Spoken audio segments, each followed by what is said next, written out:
Hello! Hello. Wait, no, I'm not Goober. Hello! I'm not Goober. I shouldn't make Goober noise. Hello, Nimby. Hello, go mudbugs. Hello, Nimby again. Hello, my ear trumpet. Greetings and felicitations. Greetings and felicitations. Yeah. Welcome, everybody, to Vampire the Masquerade. We're gonna read Vampire the Masquerade today. Yeah, so before we start, we'll just chill for a little bit. Just a little bit. Little short time. Little itty bitty time. I had a semi-productive day today. I started writing a new story. So maybe we might have more writing stream in future where I just write and you can't see what I'm writing. It's the silliest day of the year. It is the silliest day of the year. It is the April of the Fool's Days. Fool's Days. Did you guys get pranked though? Happy Loud House Pokemon Tuesday. Happy Loud House Pokemon Tuesday, Nimby. Oh my god. Wait, why isn't the bot? My Oh, there we go. trumpet has been struck by lightning. Gifted membership to Fuku Star CH Glowing Star.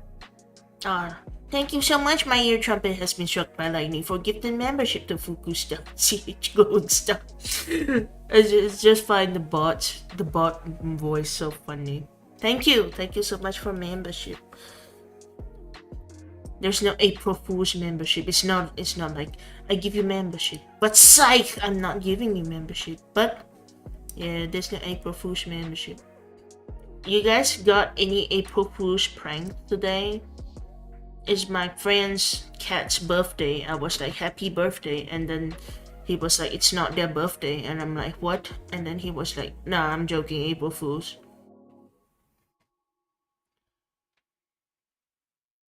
Yeah. Any good prankos? Also, I found some people, they changed the day has barely begun, so I hope not. That's fair. Happy April Fool's Day. Hello, Yoko. Welcome, Yoko. Yeah, I also like some of my Discord friends changed their profile pictures and names, but they didn't really commit to it. Gotta drive to work. Be back later. All right. Have a safe drive, Yoko. So they didn't really commit to it because they didn't talk to me as if I was a new stranger or anything. They just talked to me like, hey, remember this thing I mentioned? I'm doing this thing now. And I'm like, wait, what? Why is this under a different name? Now I'm like, oh right, it's April Fool's Day. Life allowed me to wake up on time, so starting off with, yeah, I kind of slept in. But I kept waking up. Like, I woke up at like 6, I woke up at like 8, and then 10, and then 11, and then finally at 11, I was like, okay, I'll just get out of bed. I just kept waking up. I don't know why. The day is nearly over for me. The day is nearly over for you. Nothing memorable happened to me. Well, that's good at least. That not like there wasn't any big old prankos. Big ol' pranko no bueno. Big ol' pranko no bueno.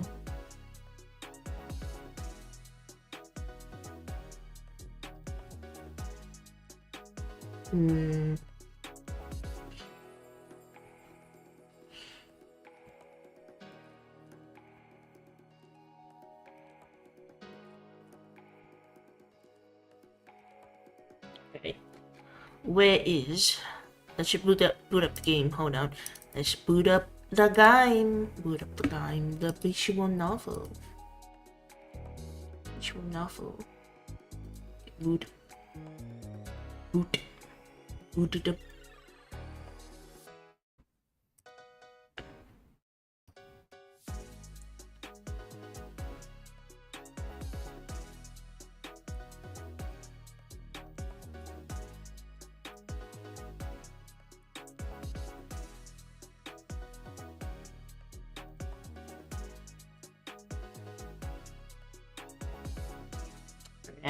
I booted up the game. I haven't connected it to OBS yet. Hold on.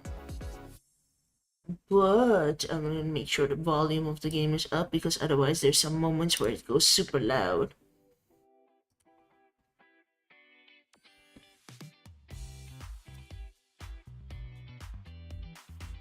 Alright, where is the game? Let's see if it shows up as game capture or window. Oh yeah, it will show up in game capture. That is great. Right, we switch. Yeah. Game, you wouldn't hear the game because I clicked out of the screen, but you should see the game. Anyway, where is... Oh wait, I need to move myself to the other side. I forgot, sorry, hold on. Boop, boop, boop, boop, boop, boop, boop. Moving to this side. Moving to this side. Yeah, because the characters are and the text is on the other side. Alright. Okay, end night. You wish to end the night. Yes. And a single night with the lowest possible hunger. That's nice. I'm sated, apparently. December 2024. 5 nights till New Year. Alright. It's time to start. It's painfully obvious 𝒂𝒏𝒂𝒎 never believed I'd actually turn up for the meeting. I catch him off guard in front of his haven. He leans against the door, absent-mindedly yet anxiously spinning his ring while scanning his surroundings. In the seconds when he looks away, I creep up quietly and casually, relishing the oncoming surprise. Some friendly ribbing is in order.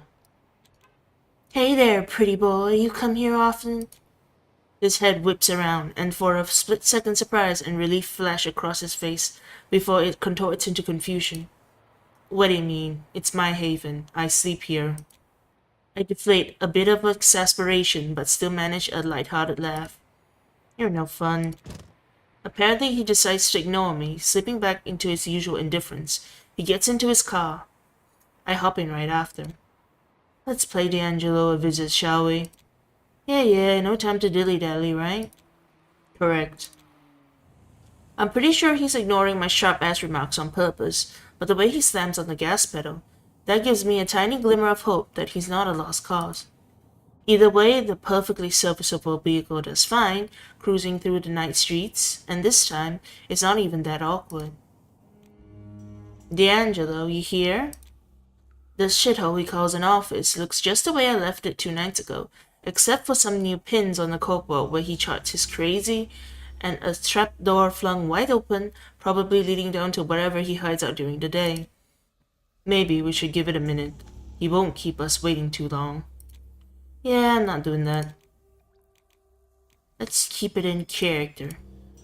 Hey, Mr. Detective! A damsel in distress desperately needs your help, and then there's me. 𝒂𝒏𝒂𝒎 rolls his eyes, but to my disappointment, there's no comeback. 𝑑'Angelo squints at me as he emerges from beneath the floor, his lips moving silently, and I strain my ears to hear it. They appeared like shadows, the kind Catwick. These voices, they appear like shadows, the kind cast by the worn-out hopes and dreams of this wretched city, dreams that could only be saved by none other than Gianni 𝑑'Angelo. Saved? That's a bit of a stretch, don't you think? He leans back over the rickety table, shaking his head as if to dislodge the noir cliché stuck in his brain. Callie, a pleasure. As 𝑑'Angelo turns to 𝒂𝒏𝒂𝒎, I catch a hint of a smirk tugging at the corner of his mouth. Gianni. 𝒂𝒏𝒂𝒎, looks like you're still losing your head. Just not literally, huh? Indeed, the sheriff is yet to relieve me of my cranial burden. But worry not, there is still time until the new year. You might yet win that little bet of ours. I probably shouldn't pry, given the fact that my own neck is on the line here, but... I mean, there's a treasure trove of a relationship to dig into here. Anyway, we came to... The corkscrew boards got an update. These makeshift corkboards are totally plastered with photos, clippings, text, and maps, all tied together with thin red lines, and unless my memory's as shitty as a squirrel's on speed, this crap wasn't here 2 nights ago. You know, I'd ask how you two freaks met, but all this red string spiderwebbing over your crazy map is just screaming for attention. Don't worry about it. Is that the thing you wanted to wrap up before getting the hell out of Dodge? What's it about? Power, corruption, all the usual suspects in the darkness suffocating this wretched city. I tune him out instantly as he gears for another long noir-esque spiel. It's a story as old as the streets, my friend, and it all started when... Please stop messing with my stuff. I reluctantly drop one of the many scattered pens and put my hands innocently in the air. I'd love to have a catch-up with you, Gianni, but we did have an agenda walking in here. A glimmer of light flickers in D'Angelo's shades as he turns towards me. I hate to break it to you, but if you're in here for intel on 𝒂𝒎, you're out of luck. No new leads since we last talked. It concerns 𝒂𝒎, broadly speaking, although he's not exactly the crux of our conversation right now. Sweet Lord. 𝒂𝒎, where do we find him, Gianni? D'Angelo narrows his eyes, squinting at me suspiciously, and fiddles with his 𝒂𝒎. The serpent. What's your angle? What are you after? He's my ticket out, dismiss. He's like the only one of Reynard's contacts that doesn't seem to fudge and despise him. Since our other lead was a bust, he's my best shot at finding Reynard and shaking the camera off my back. D'Angelo tilts his head like some curious, funky, ugly little rat. Damn. Heard through the grapevine you're marked for the job, but shit. Yeah, and I'd love to dish out all the dirty details, but I'm seriously pressed for time. So, where the hell is 𝒂𝒎? Honestly, your guess is as good as mine. D'Angelo takes a long drag of his 𝒂𝒑 as if he's trying to savor the flavor. I wonder if he actually makes an effort to kickstart his taste buds, or if it's just part of his usual act. 𝒂𝒎 and his serpents are gone from Harlem and nobody knows why. I've got theories, but they're just that, so... But you're just itching to tell me, right? I flash him a dazzling smile, but he just scowls in return. He takes one more drag to regain his noir composure. What was that old line? Water under the bridge? I give him a curious glance. His answer was just a touch too quick and out there, as if he suddenly got nervous, but D'Angelo speaks up before I can probe any further. Look, I'd be doing you dirty throwing half-baked hints your way. Just check 𝒂𝒎's usual hangouts. St. Philip's and the vicinities of Morningside Park are your best bets. They're not too far from each other. You might just dig something up there. Thank you, D'Angelo. Those are solid leads. Ah, the faint whiff of sincerity in your bullshit makes it almost charming. I know they're not quite the Glengarry leads you're after, but hey, on these nights, beggars can't be choosers. So, is this intel gonna cost me the usual 2 blood bags? You keep your stash, kiddo. Just clue me in on where 𝒂𝒎's hiding once you snip him out, and we're square. Aye. His ugly mug suddenly goes serious. He straightens up and steps closer, eyeing both Paul-Rick and me intensely. Last time I warned you that shit's gonna hit the fan soon, but that's old news already. It's way worse now. You can feel it, can't you? I nod almost instinctively, catching Paul-Rick do the same. I'm bailing earlier than planned, and I strongly advise you to consider doing the same. I won't sugarcoat it. I could use a lift, and you could use some level-headed advice on the road. He looks genuinely terrified. Paul-Rick and I slowly exchange looks before shaking our heads. I can't. Not just yet. Things are heated, I understand, but at the moment Callie cannot leave, and I have been saddled with helping her in a way I can only describe as non-negotiable. D'Angelo sighs, slumping visibly, and waves his hand dismissively. In that case, just keep your eyes peeled for trouble, we're alright? Yeah, you too, pal. Until next time, D'Angelo, hopefully under a brighter moon. We're almost at the door when I hear his response, barely louder than a breath. Bright nights are all gone. Wait. Bright nights are all gone. Only nightmares remain. I should write that down. Write that down. Paul-Rick and I come to a stop in front of the perfectly serviceable vehicle. We should. Now, I already know the crap you're gonna dish out. No splitting up, Callie. I can't fully trust you yet, Callie. But listen, it's late as hell already, so we gotta hustle. If we both go chasing Sensor in the same spot, all we're gonna catch is sunrise. We gotta divide and conquer. I concur. See, I knew you'd... Hold up, what do you mean you concur? A subtle smirk plays at the corner of his mouth before he rings it in.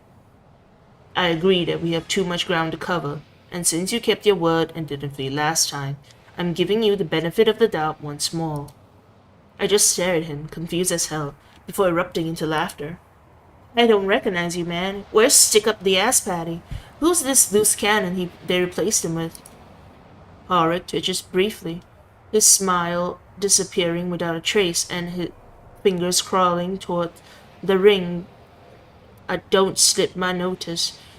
He bounces back swiftly, though, and tucks his hands in his pockets. Let's part ways for now. Do you have a preferred destination? Alright, he will go to one and go to another, I guess. Chasing Eli. It's probably Eli, not Ellie. Eli. Morningside Park. Main quest. The idea of finding Sansaric in Morningside Park seems sketchy as hell, but hey, at least it's a lead we actually have. Or chasing Eli. Church. I haven't been to a church in ages, so fingers crossing across the floor won't scorch my feet, and that I find some info what the heck happened to Sansaric. And also, a detour. Horik's driving like he's gunning for his personal best. I'm not complaining, but he's being strangely careless. I mean, this is Mr. Proper we're talking about. What could possibly go wrong? I want to do the detour first. I actually love rushing things. I'm pretty slick at handling stuff on the fly. Sure, things can go off the rails, but I've usually got a quick fix up my sleeve. Shite. But when someone else is calling the shots and things go south, it absolutely drives me up the wall. Hang on, we need to stop. That's always when accidents happen and mistakes are made. The kind of mess I have no fix for. The kind I really can't afford right now. For the love of... So really, I'm more disappointed than surprised when suddenly there's just a bang and Horik's perfectly serviceable vehicle starts wobbling and swerves hard to the right, sparks flying out from under. A flat tire. No shit, Sherlock. I grin at him mockingly. Not so perfectly serviceable now, is it? Outrage flashes in his eyes. It is not the car's fault someone left nails on the godforsaken street. Besides, changing tires is a trivial matter, as... Yeah, so do you have a spare or what?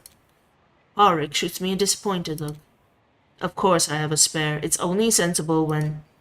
Right, of course. Mr. Perfection, thank you, oh paragon of good sense. Sure, I don't even know why I asked.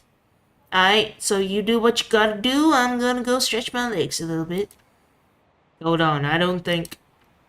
Oh, but I do. See ya! And I'm off before he can start truly protesting. I know he won't leave his precious baby all broken down and vulnerable on the side of the road just to chase after me. Plus, he knows I'm not gonna bail. There's little point to it now anyway. Now then, anything interesting to do around here? As it turns out, there is. Although I suppose that depends on your idea of interesting. There's some guy standing in front of a small crowd, yelling and flailing his arms around. A performance? Sure, I'll bite. I creep closer to take a look. Save us all. All you gotta do is strategize, prep, and tackle our current reality with clear objectives in mind. And for that we have to look to the sky to survive. What, is he high or something? Technology is the future, plain and simple. Humans roaming the land? That's old news. That's all in the past already, as Aaron Fletcher put it. Jesus Christ, it's one of the Fletcher psychopaths. No wonder every single one of his listeners look like they're about to barf. Is that a real person? Oh no, it overlaps. Fletcher is... Wait, what's it saying? Fletcher is not just a visionary. He is the embodiment of innovation. Where others see obstacles, he sees opportunities. Our society is starved for role models, for genuine heroes. The man's got a plan for tomorrow, for what we, as a collective, are about to face. It's hilarious how his zeal is having entirely the opposite effect, given how quickly the crowd is thinning. Fudging sheeple, You'll be digging shitholes with your bare hands when he launches us, the Enlightened, into a new era. But yeah, let's roll out the red carpet for an era of failed projects and a spectacular lack of common sense. What the... Who said that? I didn't really mean to say it out loud, but I'm kinda glad I did. I crossed my arms, tipped my head confidently, and looked the weirdo straight in the eye. There's almost nobody left, so I guess it must have been me. He scoffs dismissively. A female. Of course, how fitting. Purple-haired too. Daddy didn't love you enough? Straight to daddy issues, huh? You know, big guy, my old man is quite generous. I could probably convince him to give you a hearty embrace. This whole thing you've got going on here, it's practically screaming for a big old chunk of Papa's attention. The words escape my mouth even before I manage to process them. A whisper of laughter travels throughout the crowd, and the maniac grows red in the face. A fitting color, I'd say. Listen here, you little baby. I came here to enlighten the blind masses to the genius of Aaron Fletcher, not to be disrespected by You didn't want to be disrespected, but you're out here, all hot and sweaty, eagerly blowing Fletcher's trumpet. My guy, you're a real knob, if you know what I mean. Somebody in the crowd howls with laughter. All the blood in Fletcher's groupie rushes to his cheeks as he wheezes with outrage, eyes and veins bulging from his face. Shut the fudge up, you bitch! Wow, how super original. What's next? I'll kill you? I'll kill you. All brawn, no brains. I roll my eyes theoretically as he starts to elbow his way through the laughing crowd. Look, it's been a pleasure, but I'm sorta on the clock here. I'll fudge and kill you. Asshole, somebody should teach him a lesson. Yeah, let him come. He lunges at me, but it's perfectly clear he has no idea what he's doing. He's counting on being far bigger and bulkier than me. I take a few small steps back and dodge the flying fists, which look like they're in slow mo to me. The guy could be punching through molasses for all I care. When he comes into reach, and because he really got on my fudging nerves, I lift my leg, bend slightly backward, and deliver a perfect, crushing kick right to his crotch. The wacko lets out a whimper of agony and immediately crumples onto the ground like a puppet whose strings have been cut. He coils into a fetal position, wallowing in pain. When I straighten up, the crowd is quiet, but they unanimously take a step back as I give them an indifferent look. No pun intended, but it was definitely nuts. The wacko just wheezes and I calmly walk away. The crowd disperses, leaving him writhing in agony on the ground. Well, that was a productive half hour. Wonder if Rick's done with the tire. When I finally return to the nearly perfectly serviceable vehicle, Rick is so visibly annoyed that he's one straw away from stomping his foot. I know he's too well-mannered for that, but he crosses his arms and scowls at me. How nice of you to finally join me again. I'ma tease him. Aw, I bet you use that line on every girl you're forced to tail. He rolls his eyes, but I catch sight of a tiny smirk before he turns away. Come on, let's go. Clues await, I hope. Alright, I'ma go to the church. Rick drops me off at the church's entrance and then hurries off to comb through Morningside Park for any trace of sanctuary. Finding the church wasn't easy. Hell, nothing really is outside the usual New York hotspot list, but once you hit the right street, you just can't miss it. It looms large, that huge rose window glaring down at a patch of land, which in the warmer months is probably a vibrant green. Right now, though, it's just a dead white blanket of snow. I stare at the church, rubbing my hands together and thinking hard. I guess there's nothing to it. I just have to check this place out, brick by brick, cranny by cranny. The church is bolted up right for the night, but when has that shit ever stopped me, right? A couple of twists and some elbow grease, and that crusty old padlock snaps open. I used to have this thought, not too long after Embrace, every time I went by a church or a chapel. What if I set foot inside and get fried to a crisp by divine wrath? I mean, Raina did clue me in a bit on how shit works in this twisted new world. He wasn't exactly jumping to teach me anything beyond the tricks of the game, but he was crystal clear that, unless I got astronomically unlucky, garlic was nothing to worry about.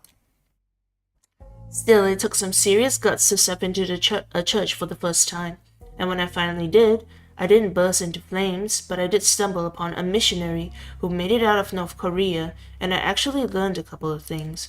First off, seeing a holy cross, like a consecrated one, gives me the heebie-jeebies, a bizarre quirk that's totally unique to me, I guess, since Raynard burst out laughing when I mentioned it. Second, people with that rare, deep, unshakable faith seriously freak me out. They make me feel like a terrified critter in a wildfire, doom hot on my heels. Before I got embraced, I never really picked a lane about this kind of stuff. Guess being undead decided it for me. So if I'm going to meet my final death, it's gonna be in a blaze of glory, doing something awesome, reckless, and highly entertaining. Not because I got singed by holy water. There's not a soul in sight, just a crap ton of rats. I mean, sure, they're sort of the unofficial mascots of the city, but this place is crawling with them, and they are huge, fat as fudge, as if they ate like kings. I have to step carefully, because I've already dodged a few outraged squeaks and attempts to bite my ankles. At least no crucified Jesus is hanging around anywhere. Guess even he has to crash at his buddy's place when his pad is getting a makeover. It takes me a while to thoroughly search the premises and confirm that Sansaric is indeed elsewhere. Honestly, it's hard to tell if he was ever here at all. After a few minutes of aimless wandering, I stumble upon a notice board cluttered with scraps of paper and parish notices, holy pictures, and what looks like handwritten prayers. As a connoisseur of the weird and wonderful, only one prayer catches my eye, its paper oddly untouched by time's passing. It's so glaringly out of place that I can't help gently pulling it off the board for a closer look. North of the heavens, his grand celestial shrine, brother in the Lord, united by blood divine, island blessed by his touch, where saints and angels shine. Well, I guess that's what local publishing does to poetry. Suddenly, I'm hit with the weird urge to share this find with 𝑺𝒕𝒓𝒂𝒎. I wonder if he'd be puzzled at the text, or just crack a smile and start rattling on about its true meaning. Guided by that impulse, I tuck the prayer into my belt bag. Then, as unlife goes, I promptly forget about it, especially when a whole swarm of rats bursts out of a crack in the wall, their incessant chittering filling the air. But what piques my interest is a trapdoor right next to the crack, its outline barely visible against the dusty flooring. Where could it lead? There is a sudden itch to get to the bottom of it, literally and figuratively. I need to find out, to explore the unknown, the perilous, the hidden. Overwhelmed by a fierce curiosity, I scramble on my hands and knees like an animal, groping around for the trapdoor for any handle, lock, or leverage point I can find. Sure enough, there's a small handle, but no lock, just a narrow slit where the trapdoor doesn't quite fit right. I shove my fingers into the slit and find out it's been bolted shut from the inside. The vision of how someone locked it barely registers as the bitter taste of disappointment and frustration floods my mouth. Only now I notice voices drifting in from outside. They're distant, so it's tough to tell if they're a threat or just some dudes on a late-night booze cruise. But this barrier, this delayed gratification, it's really fudging pisses me off. Better not take unnecessary risks. I rein in my twisted curiosity. If these voices outside are the same assholes I bumped into before, keeping my head where it belongs is way more important than whatever's under that trapdoor. I stand up, giving the unopened treasure trove one last sorry look, and make my way to the exit. The figures under the rose window seem to taunt me as I bail. I hate playing it safe like this. Fingers crossed 𝑺𝒕𝒓𝒂𝒎 found out more than I did. Why couldn't I just wait? I thought I could just wait. Well, I leisurely approached the meeting spot just in time for 𝑺𝒕𝒓𝒂𝒎 to pull over, and so I gracefully get into the car, closing the door behind me. Fingers crossed he snagged a better lead than I did. So, any updates on your end? Sansaric wasn't chilling in the park, was he? No luck there, unfortunately. It was a dead end. I noticed a slight twitch in his right eyebrow. Is he pissed about wasting time on nothing? Or is it about something else? How about you? Did you find anything at the church? Nah, not really. Unless Sansaric turned into a rat, then yeah, there were tons of little Sansarics running around. Could you be more specific? There were some huge friggin' rats. Look, there were some sketchy types hovering around the church. Didn't stick around long enough to see if they were on the hunt. I see. That's a level of reasoning I wouldn't have expected from you, to be blunt. Still, it's a welcome surprise, despite how, poorly your investigation turned out. Was there anything of note other than rats? Oh, now that you bring it up. I pull out the handwritten prayer I found on the notice board. Check out this prayer here. I figure he'll skim it while multitasking, but nope. Briar immediately pulls over before he even touches the note. Safety first, huh? What a guy. Oh, hi Ryan. Welcome, Ryan. How is our teacher doing this morning? It's okay. Yesterday was public holiday. Today is still public holiday, but tomorrow I have to go back to work. Yum, yum, yum, hydrating. Welcome, Ryan. We're reading. If you don't know what's going on, basically, we are trying to investigate something, and I just passed a little note to this guy, and now he's pulling over from driving to read it. What do you make of it? Not sure. It just caught my eye. A clean piece of paper among raggedy scraps. Briar reads through it carefully a few times, and I could swear I see a light bulb go off above his head. I reckon you were on to something, Callie. Here, pay attention to the first words of each line. I lean in closer. North, brother, island. Huh, interesting. Got you, thanks for catching me up. You are welcome. Yeah, we're basically trying to find someone, but we haven't found them yet. And I think we have like 7 days, and it's the third day. It's one of those islands in the East River, a fairly bleak spot which fits the ministry to a T when you think about it. We both sit in silence for a moment as he absently spins his ring, looking downright miserable. So this is our best shot, I guess. Sure seems that way. Better step on it. We don't have much time before sunrise. Alright. Oh, brother. It might not seem like much, but with all the loose ends strewn around us, we've finally snagged a solid lead. North Brother Island is not the liveliest spot, but hey, it's totally the ministry style if you ask me. I used to be one of those kids who was always running around and stirring up some shit after school. Shocking, I know.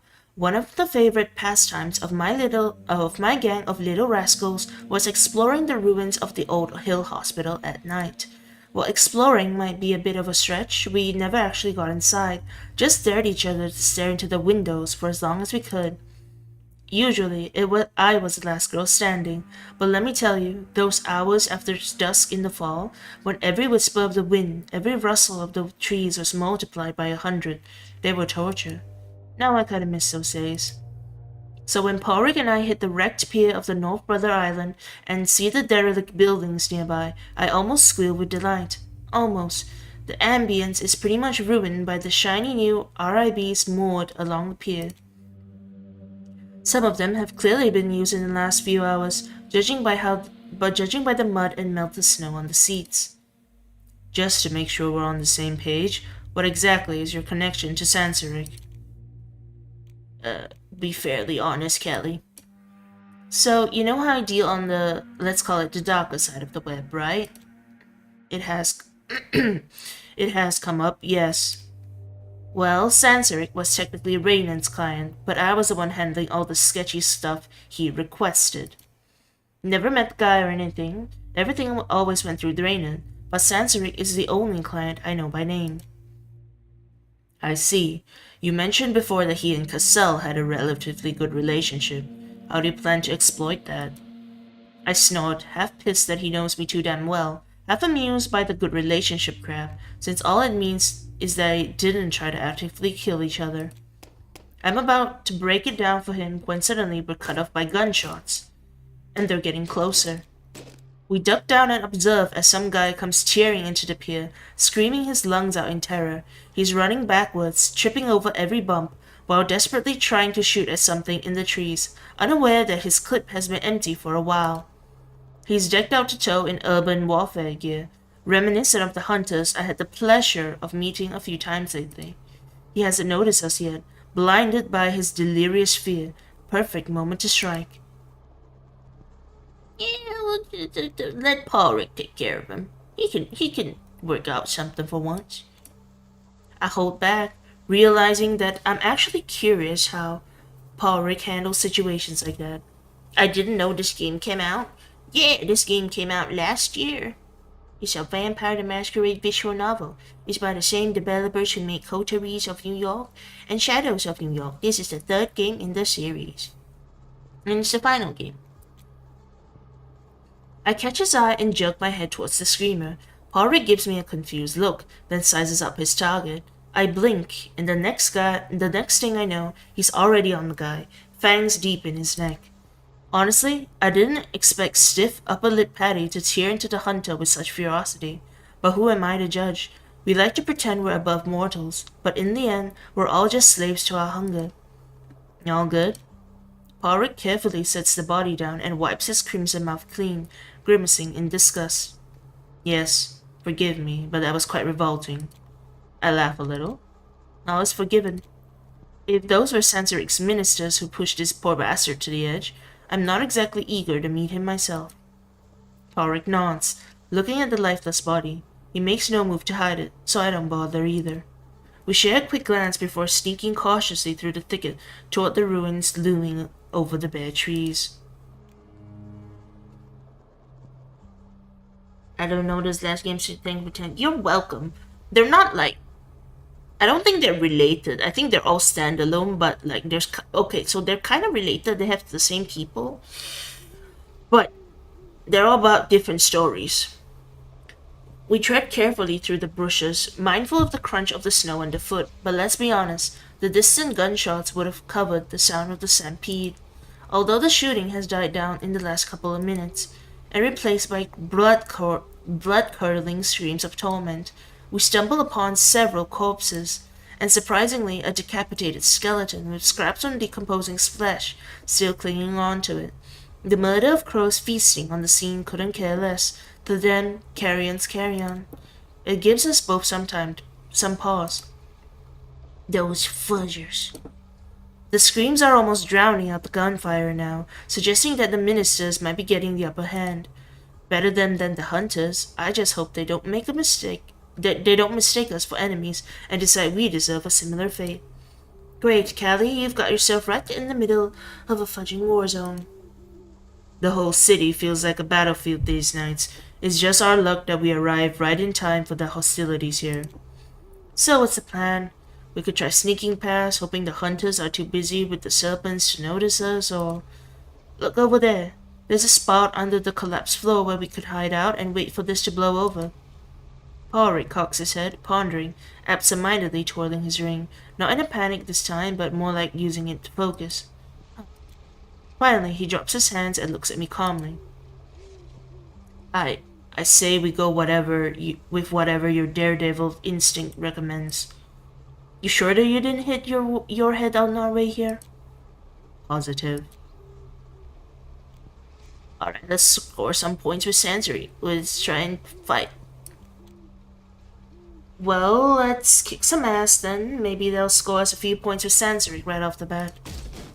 Rick nods and follows me as I kick down the door and enter the ruined building, every sense heightened as my vitae surges in anticipation of a fight. The floor is a jigsaw of body parts. You could probably piece together a few bodies from the mess if you were so inclined, but I left my glue gun in the RV. I walk over them carelessly, only half noticing the sickening crunch of bone under my boots. As we creep through the building, Rick suddenly stops and flashes 3 fingers at me. I press myself against the wall, tuning in to the hunters in the next room. Rick slyly kicks a pebble to mimic footsteps. Fool, 2 hunters burst out, shotguns at the ready, but with just a flick of his wrist, Rick has one hunter gunning down the other. Confusion washes over the shooter's face just before I rip his throat out. The last one starts freaking out, blasting his assault rifle everywhere, trying to shoot us through the walls. I duck behind the doorframe and sneak a quick glance. He's alone, terrified, and the crows cawing outside the window are not helping him one bit. But let's be real, in this horror show, we are the monsters. Double trouble style. Without looking at each other, Ulrich and I lunge forward. He goes high, aiming for the gun, while I dive low and slam an elbow into the hunter's solar plexus, dropping him to his knees, then flatten him with a right hook to the temple. Before his trigger finger can even twitch, he is already lying on the ground, disarmed and confused. We both move in again, but this time our rhythm is off. Our syncopated moves clash as we both reach for the hunter's head with the same neck-snapping plan, and then the head just pops right off. The lips keep moving for a few seconds, as if murmuring a prayer. We drop it immediately, looking at each other in embarrassment, and take a step back from the headless corpse. The clamor we cause inevitably draws more trouble. As we turn to leave, a bunch of hunters fleets in, weapons at the ready. We go back to back and switch places, throwing them off balance, but before we can lounge, we hear a loud ting, and the hunter in front of the door looks like he's about to lose his head. And that's exactly what happens. His head is severed by a cut so clean that his body stands dumbly for a moment before crumpling onto the ground. Behind stands a group of serpents, all decked out in leathers and gold, scary as fudge. For a split second, the room goes deathly quiet, and then all hell breaks loose. Ulrich and I hardly need to intervene. The hunters and serpents clash with each other, gunshots echo, cries fill the air, and blood flows freely. It's all over in less than a minute, and the kindred, predictably, emerge victorious, leaving one last victim unscathed. The silence that falls is so oppressive that it almost buzzes in my ear. I start to think I've gone deaf, but I see Ulrich checking his ears and I relax a little, relieved that I'm not the only one so overwhelmed. The serpents don't move, don't speak, and only look at us judgmentally, calculatingly. In a heavy silence, filled only by the scent of blood, the sound of approaching footsteps echoes like thunder. The man who enters the room is barely my height, but he carries himself with the grandeur of a king, the ruthless ruler of his domain. 𝒂𝒎💄💄💄, the most powerful snake himself. From the silence of his movements, it is instantly clear that his thunderous entrance was all for show, an intimidation, a warning. Magnanimously, he was giving the assailants a chance to flee in disgrace, or letting them scatter for a more interesting hunt, more likely. Hell, I'm not sure why Ulrich and I didn't just bolt. The last remaining hunter tries frantically to crawl away, but he collapses under Sansaric's steel-capped boot. That's when I realize why the serpent is walking so oddly. He's dragging a dead hunter, impaled on the enormous claws protruding from his fingers. The body slides to the ground with a hollow thud. A kindred, who seems to be his child, second in command, hands him a clean handkerchief, which he uses to wipe the blood off his hands, and then he promptly flings it onto the corpse. Standing over the whimpering hunter, he surveys the mortal with sheer disdain, then tilts his head to make direct eye contact with me. Oh hey, is that how he looks like? He's got a nice jacket. It looks like snakeskin, which makes sense considering he's a serpent.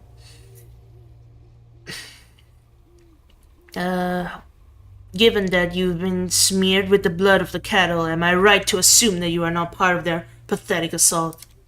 There is something too in this youth past their intensity that prompts me to answer immediately and recklessly. Please, I've had enough bullshit from their crew already. No, we're siblings in arms here. Think this game series make a good TV show? They did make a TV show. A long time ago, apparently. I don't know if it went well, though. I heard they did make one, but they got cancelled. I never watched it. They did not make an anime, though, but yeah, anime would work. Let us not get ahead of ourselves. I toss him a sour glance, making me look uncool in front of the battle pastor. Sansaric's gaze locks onto me. Unblinking, his posture rigid as a cobra's, his stare so intense it almost makes me sweat. If I could sweat, that is, and if I weren't so damn used to pressure. I try to appear relaxed and confident, and he lets out a short, sharp whistle. Instantly, two of his serpents lift the last hunter, propping his limp body into a standing position. But Sanseric doesn't spare him a glance. His eyes are fixed on me. He's been a real annoyance, this one. Quite the rogue, wouldn't you say? Of course you would. Why don't you teach him a lesson? It's clearly not a real question, and the only acceptable response is a dutiful, yes, sir. Oh, I can't do that one. Alright, I will do a thing, I guess, since there's some more hunters. Hunger increases. The perpetually spinning cogs in my head go into overdrive, looking for a way to impress Sanseric. What do I know about him? He'd relish a show of power, that's for sure. But in what flavor? Cruel? Formidable? I'm running out of time. I feel my excitement rising like the tide, and the itch to do something dangerous and reckless returns with suffocating strength. But as the tension hangs thick in the air and I open my mouth to speak, I instantly realize I fucked up. What I'm about to do is not enough. Spill.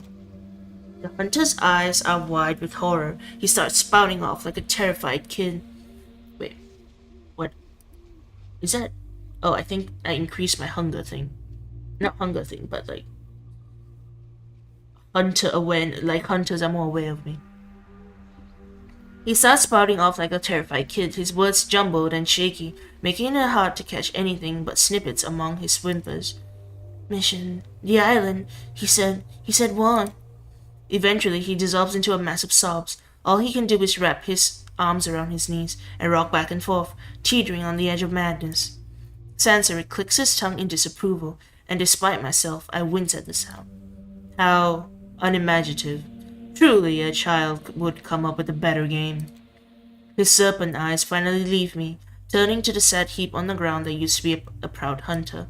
He approaches the hunter slowly, lazily, and then with both hands, lifts the mortal off the ground by the shoulders. I watch from the sidelines as Sanseric's bearing changes completely. Gone is the relentless intensity, the danger, the zeal. His eyes look soft and sweet when he locks them with the hunter's and murmurs something into his ears, gently as if soothing a frightened animal. I watch with increasing surprise as the hunter melts into Sanseric's arms and embraces him, sobbing into the crook of his neck and clawing desperately at his back as if trying to draw him closer.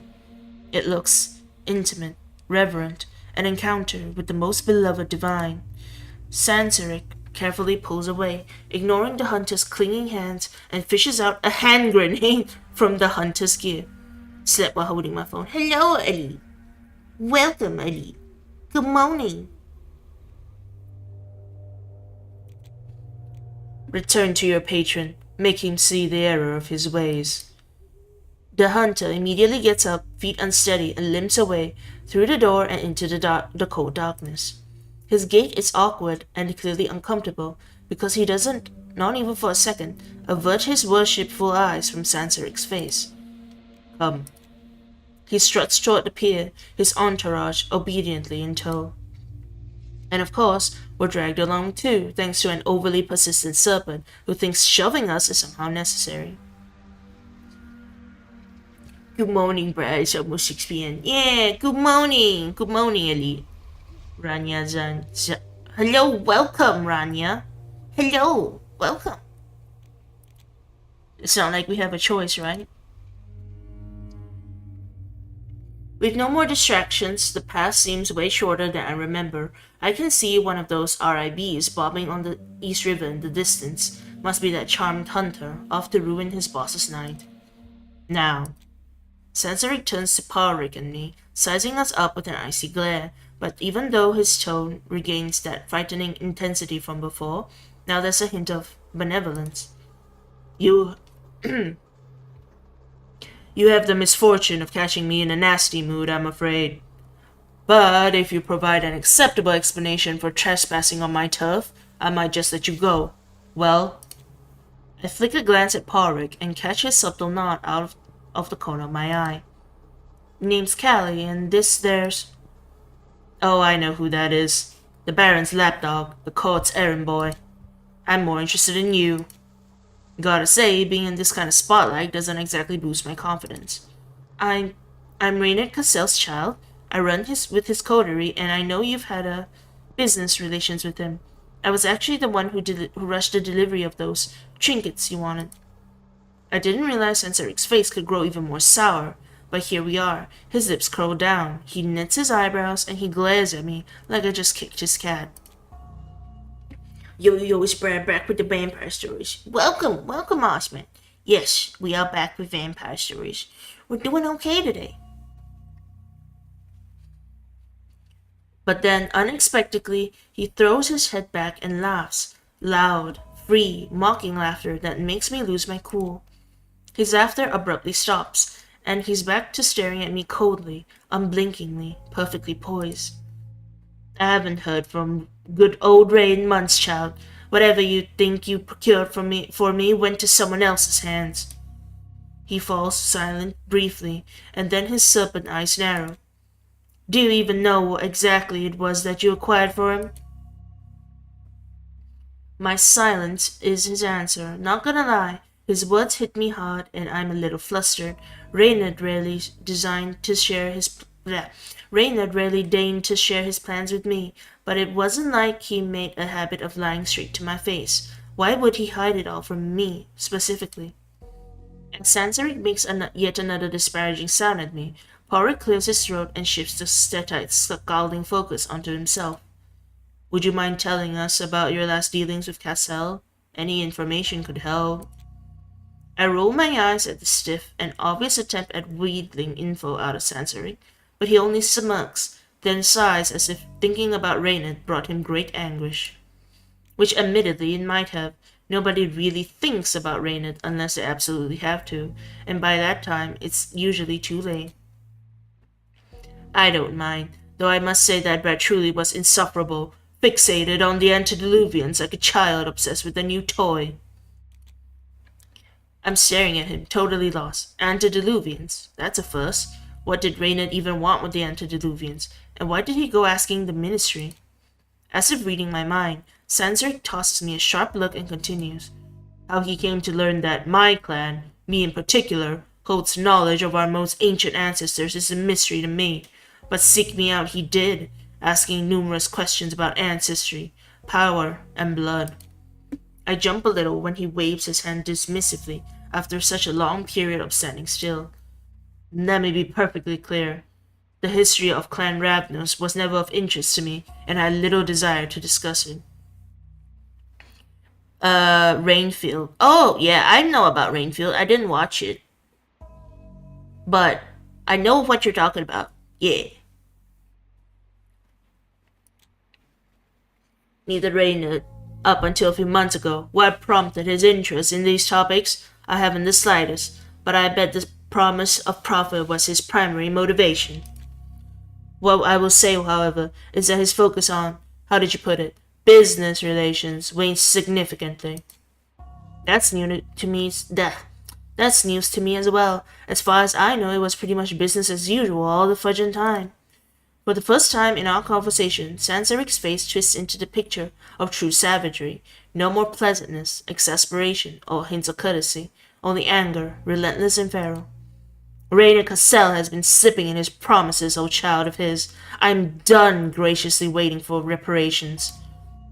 I sneak a look at Porrick and see him nod at me encouragingly, so I collect all the broken and uncertain pieces of myself and put them back together again. You want silly movie? Yo, I know Nicolas Cage was Dracula in it. Yeah, I have seen the movie. Look, I haven't seen the movie, but I know what movie you're talking about.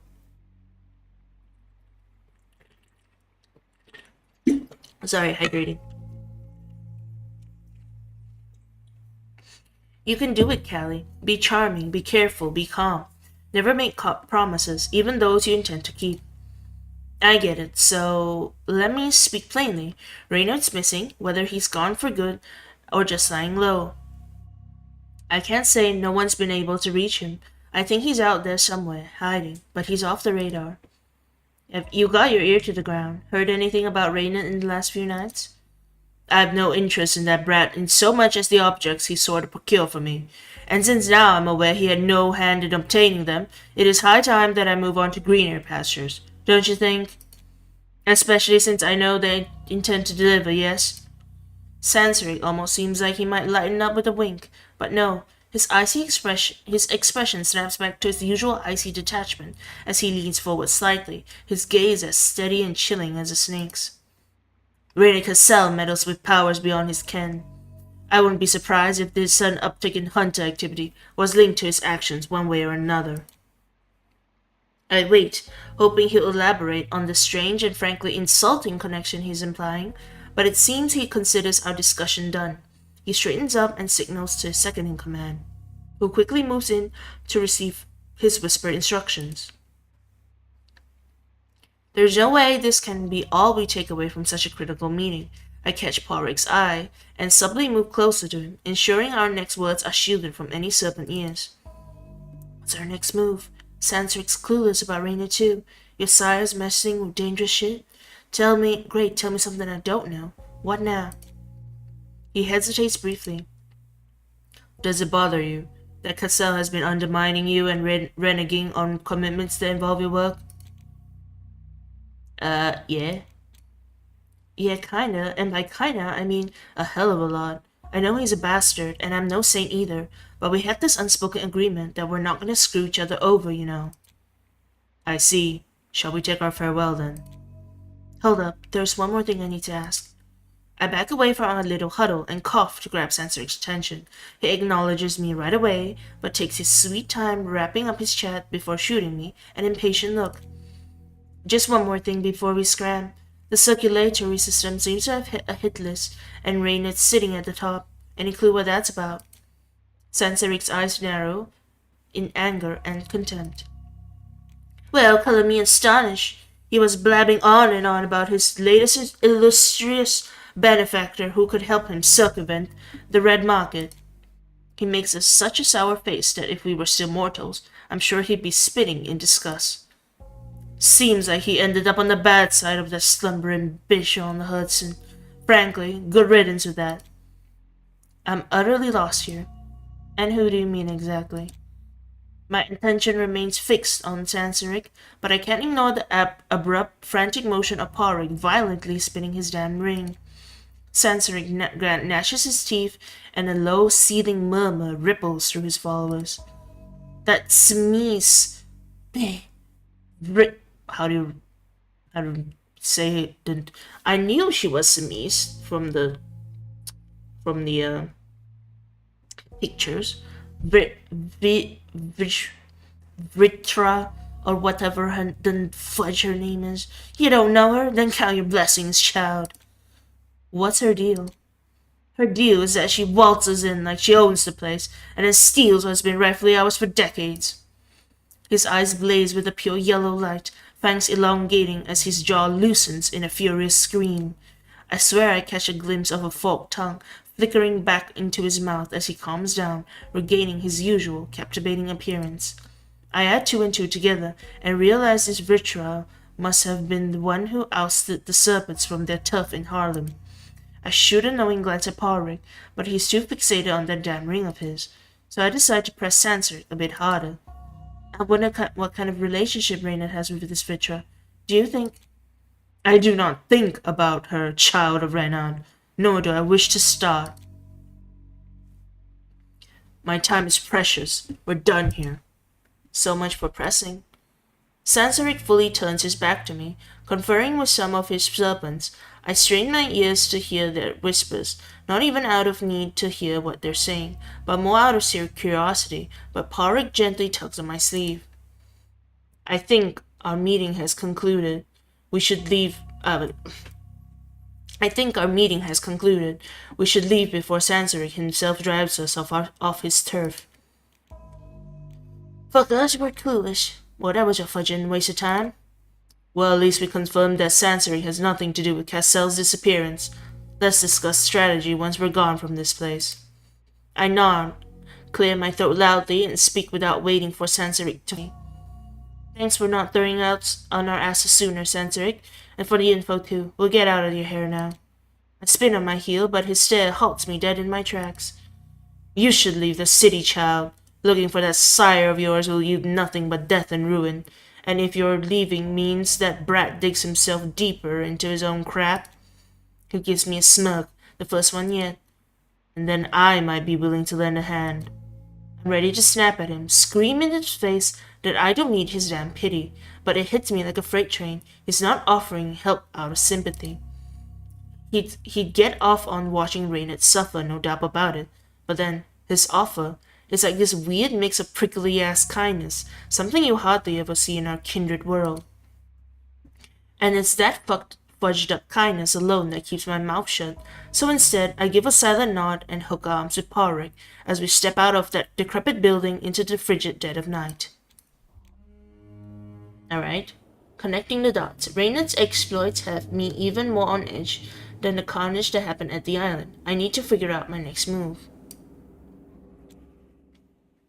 Even I have heard some of the crazy legends that popped up around the ministry over the years.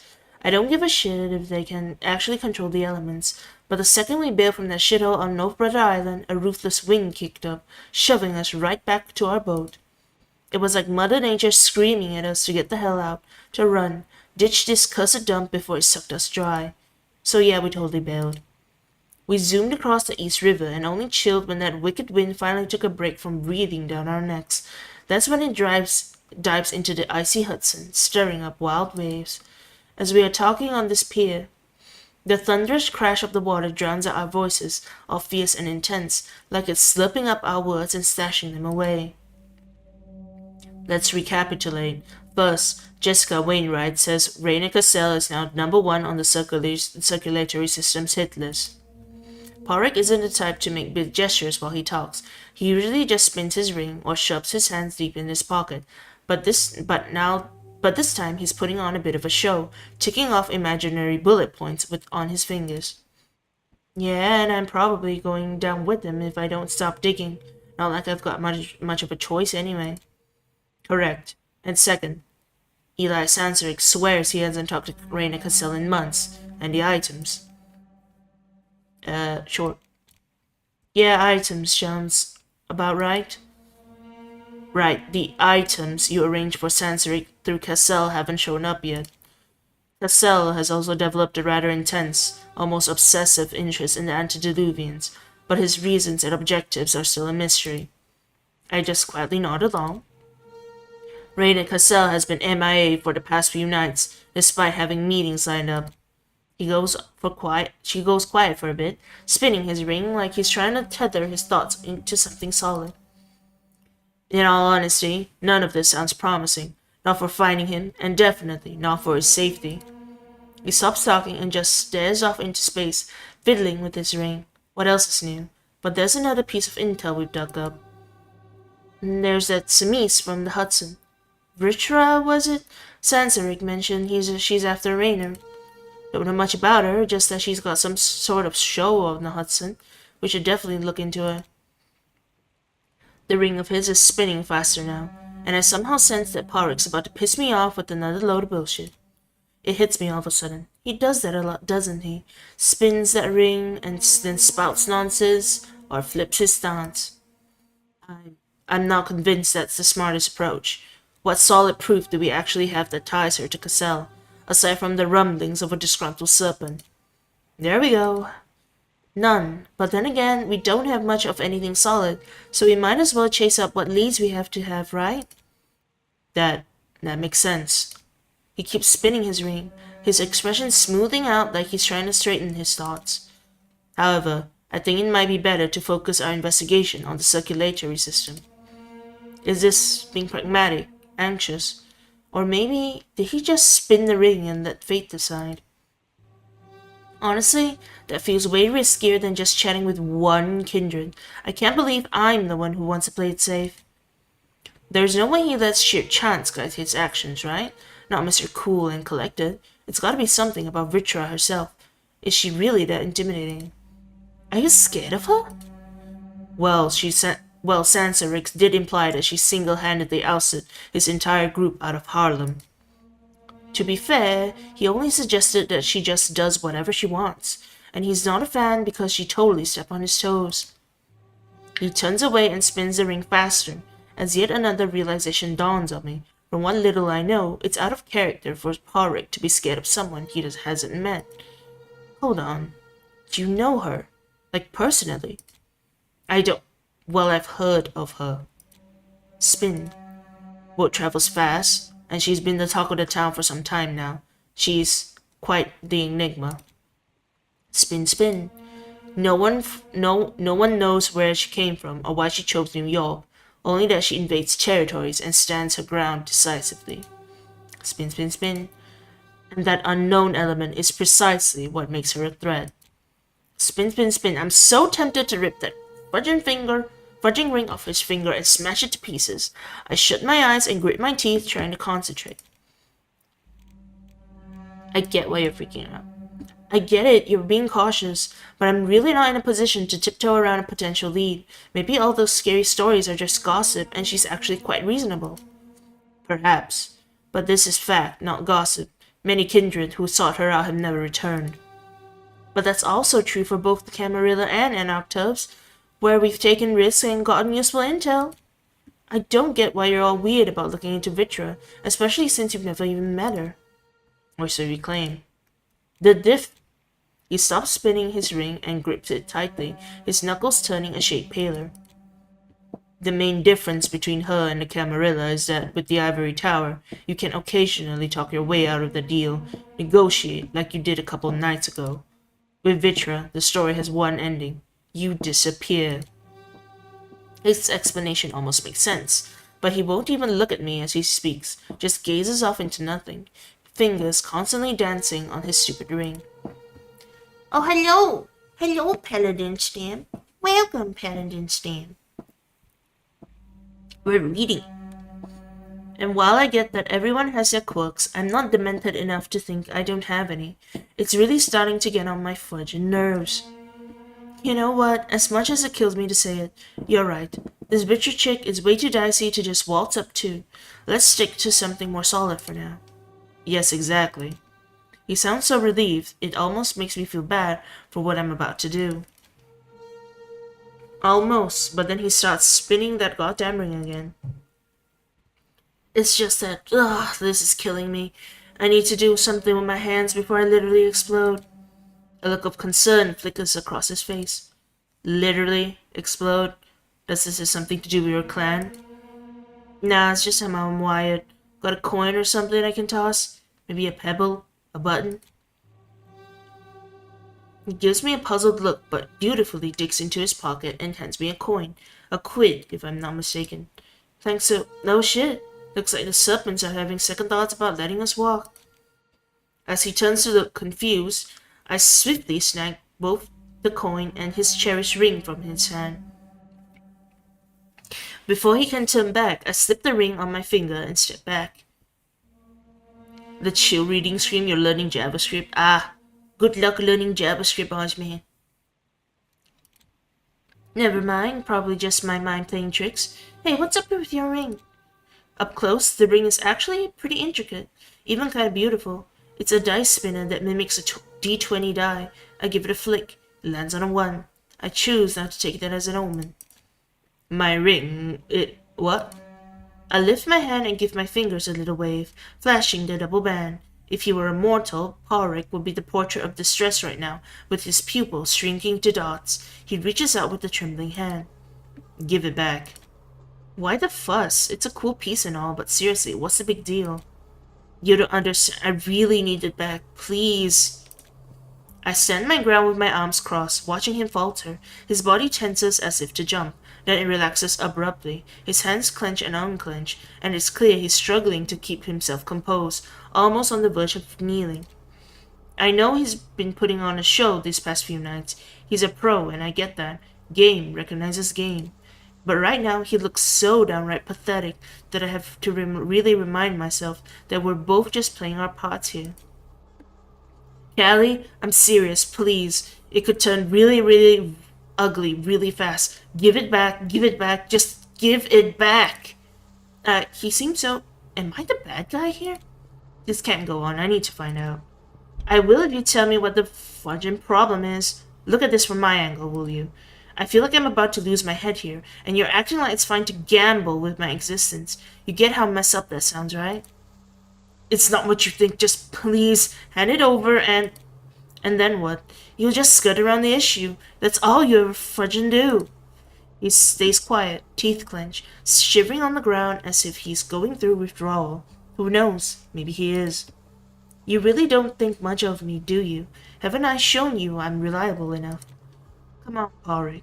Quit the game just once and trust me. What's going on with you? I might be able to help, you know.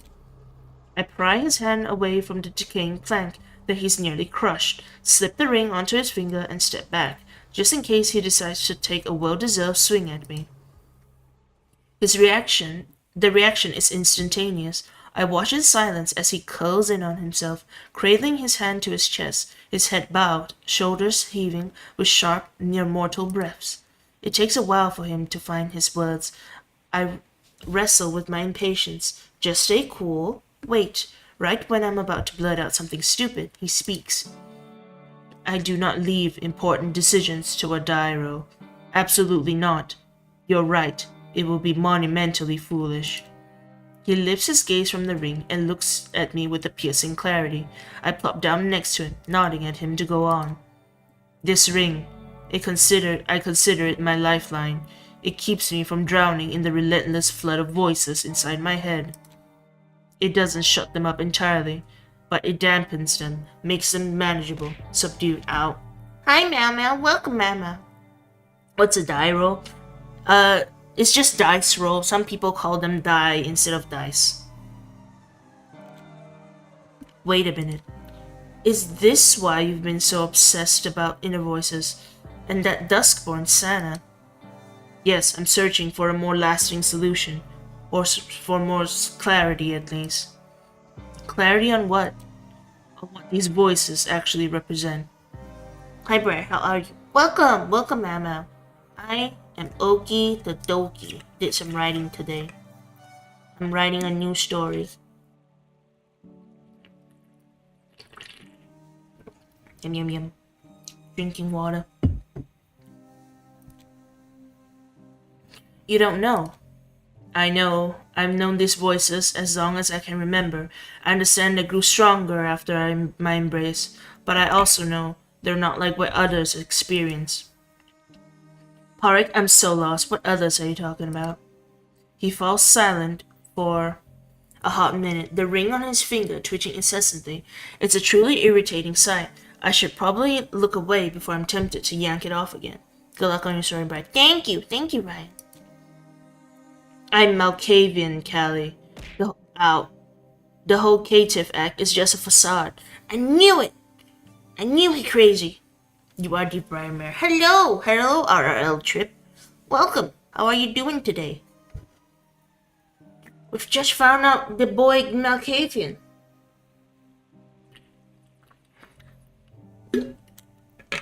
Why you teacher?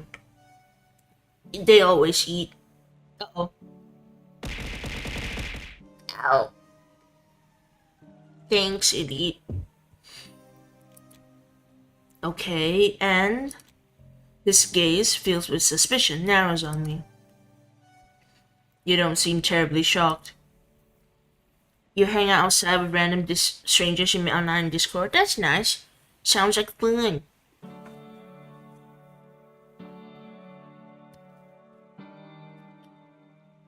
Eating is tradition here. Yeah. Ow. Thanks, Meow.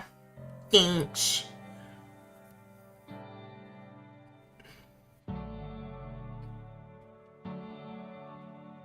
Okay. You don't seem terribly shocked. I mean, what are we if not the secrets we keep? Callie isn't even my real name, you know. Huh. What is it then? Slow down, Turbo. We're still unpacking your little masquerade here. What's up with that? Why the pretense, you mean? Yeah, I get that. I get the gist, but I want to know the deets. The deets are that Malkavians aren't exactly crowd favorites, particularly those among us with an uncanny insight into the future and no talent for concealing it. Wait, hold up, you're telling me you can see the future? No, nothing so extravagant. I get feelings, hunches, occasional whispers offering me a glimpse of what might be. Am I bald yet? Did I turn bald?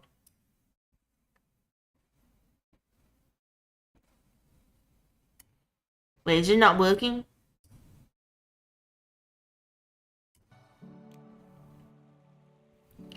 I think maybe you guys broke the bot.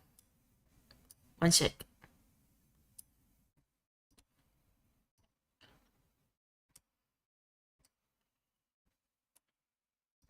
Command broke? Let me check. Okay, you can check it now. It should be fine.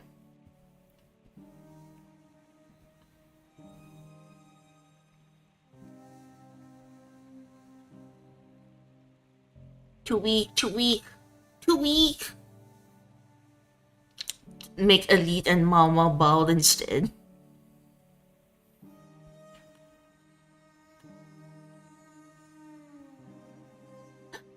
Oh my god! I'm bald! We're bald, it works! Anyway, back to reading. Okay, how does this voice work? Okay. No, nothing. Ow, ow, ow, ow, ow! Ow. Can we rub your bald head? No? Unless you wash your hands, maybe. Bald work yesterday? No, bald is when we're goober mode. When we're not goober mode, it's bald goober mode. My hands are washed and clean.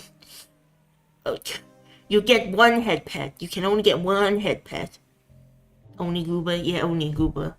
It's a bit weird. I don't know how to make it work for like all the time. No, nothing so extravagant. I get feelings, hunches, occasional whispers offering me a glimpse of what might be. Sounds pretty nifty to me. Believe me, it's anything but. It's impossible to tell if these whispers are a boon or a bane. Wait, so your own voices are screwing with you? Yes. That's seriously messed up. No response. I take it that he agrees. So, these whispers, did they tip you off when you saved those anarchs 2 years back? He seemed surprised, then I remember his little confession. In a way, I was lucky to guess right, and lucky that Talk cut me some slack for my erratic gift. I nod silently, piecing together our conversation in my head. Everything clicks into place except for one nagging question. But if you understand these voices and their origins, why bother dissecting them? I hear many voices, each of them distinct but also the same. It is difficult to explain. But among them is one that's elusive. It doesn't come from any known place, and can't be quietened, not even by my ring. I need to uncover its source and purpose. So it's nastier than the others? Not exactly, just enigmatic, and there's only one. He pauses, his fingers itching toward the cursed ring, and then he clearly abandons what he was gonna say. Nobody seems to know a damn thing about it. I squint at him, suspicion tightening my features. You're holding out on me again. Of course I am, but I'm being open about it. It's impossible to share everything about oneself. I find that fascinating, don't you? No matter how transparent you try to be, there are always aspects of your life you keep to yourself, intentionally or not, the nuances of our situations. What a load of crap. I mentally check out for a bit, then cut off his philosophical rambling. Cool it, Gandalf. Keep your secrets. Just remember, I'm not letting fate roll the die for me. We already have one reckless idiot in this team, and that's me. He seems stunned, but in the end tosses me a small but genuine smile. Thank you, truly. Had I known you would be so understanding, I might have told you sooner. I apologize for misjudging you, Callie. It's fine. You should. I'm as reliable as they come, cool as a cucumber, and that's a stone-cold fact. But I'll let it slide. Everyone fudges up once in a while, right? A truth universally acknowledged. So shall we go back to the important stuff? Don't sell yourself short. Hey, don't underestimate yourself, you matter too. For a split second, his face crumples like he might cry, so I clear my throat and look away. All these mushy crap is really cramping my style. So, Rainer, why is the circulatory system so obsessed with getting him out of the picture? I mean, there's the whole blood trait thing, sure, but why the sudden urgency? I'm guessing it's because they know something we don't. That's a reasonable hypothesis. Right? Every now and then I hit the nail on the head. Now, if the camera hadn't swiped my laptop, I might have done some deep digging online with all my tech, but honestly, it probably wouldn't have made a damn difference. A behemoth like the circulatory system probably uses a sealed-off intranet for all their dirty laundry.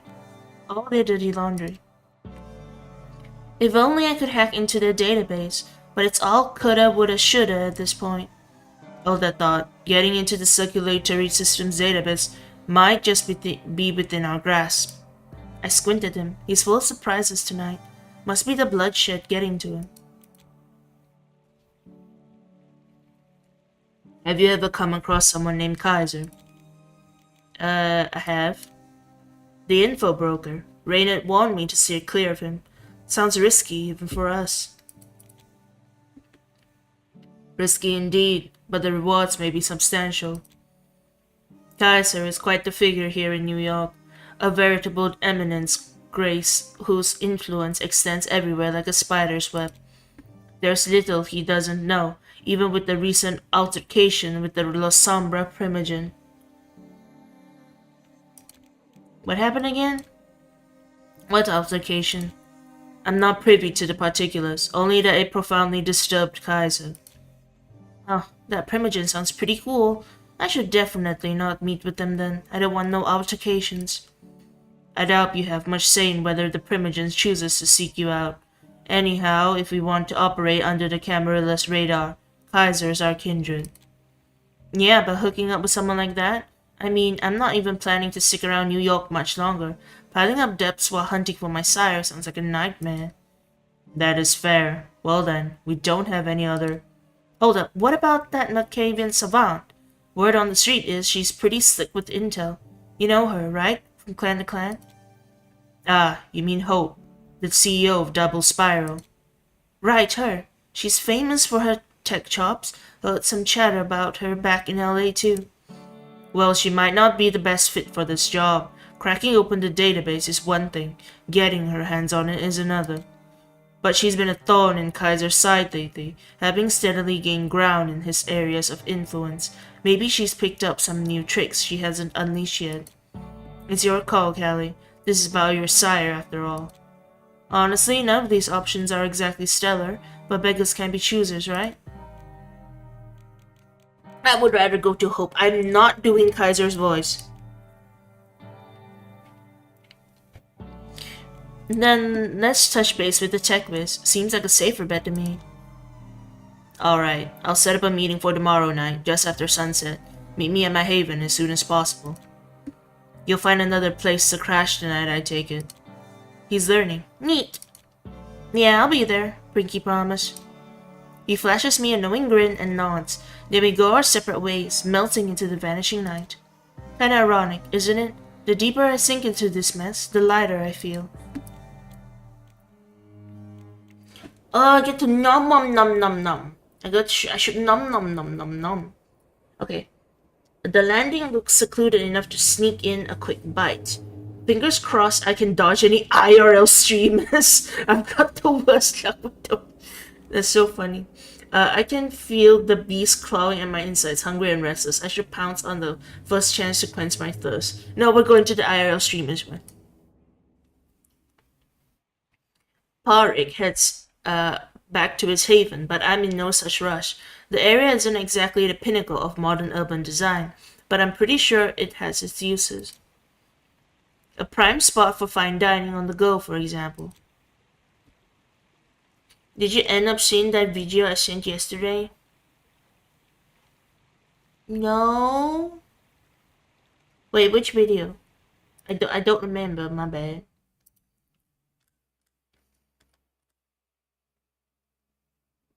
Didn't you only send a game the other day? Did you send a video? Oh hey, I'm the mayor now. Thanks, go mudbugs.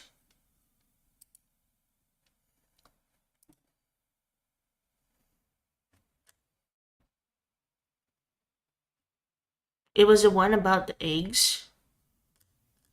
Was there one about... Wait a minute. Wait a minute. I should have pinged you. Where, no, but like which channel was it? I don't know. Probably didn't see it. Especially if it's like memes or in chat spam and stuff, I probably wouldn't see it. This game is related to VTM. Where Pix and... Oh, it was in Pix and Sharing. Oh no, I did not see it. I see it now, but I did not see it. Maybe later I'll look at it. BTM... Watch beer. Oh, Bloodlines. It is the same universe, but it's a visual novel. It is not the same.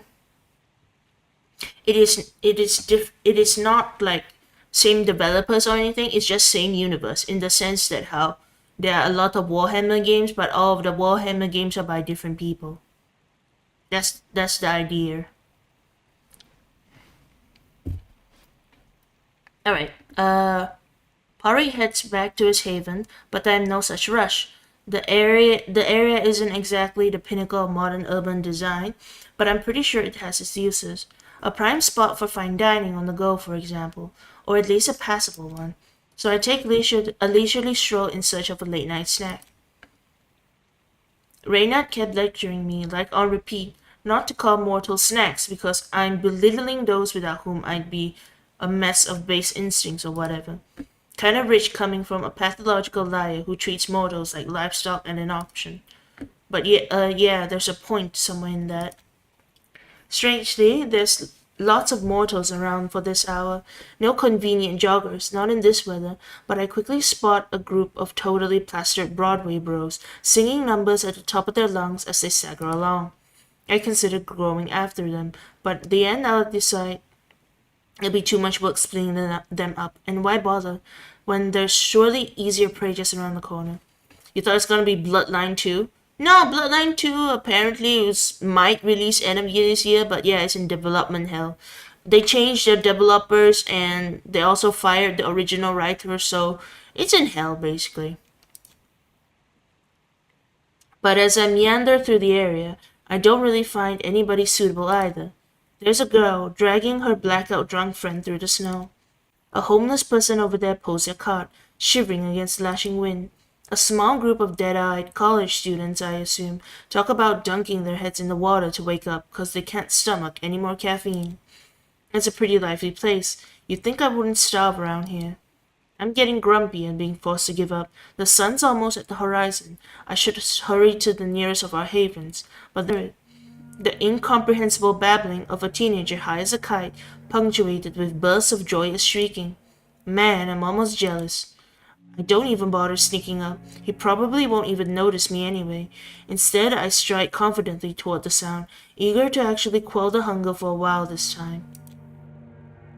The teenager is spinning around in circles in a conveniently secluded spot, waving his phone around as if he was the camera operator in Gravity, and cracking up like it's the funniest shit in the world.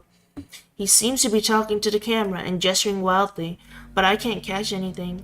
Perhaps it isn't English, or maybe he's just too high to string actual words together. Judging by the blown-out pupils, I'm pretty sure it's the latter. I stop briefly, more out of confusion than anything else. Like, what the fudge is this kid doing in a place like this at the crack of dawn, high out of his mind and trying to record something?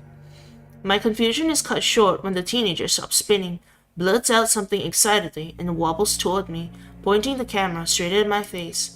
Well shit, I can't let him turn me into a viral short. I also don't want to waste energy on him, not when I'm so hungry. I'ma step on his phone. No time to waste it. I throw my poncho over my head, just in case it's a live stream or something, who the fuck knows, and lunge at him like a tiger. I close in, raise my leg, and in one swift move, kick the phone straight out of the teenager's hand. It flies through the air and lands screened down on a pile of icy snow, where I stomp on it viciously, breaking it into pieces. The teenager doesn't seem to fully understand what's going on, cause his fingers are still curled around thin air. I turn to him and smile, creeping slowly back toward him like a shadow. He sees me coming, of course. There's no way he wouldn't. But honestly, I'm way past caring. High as he is, he won't remember a thing when he wakes up, that's for sure.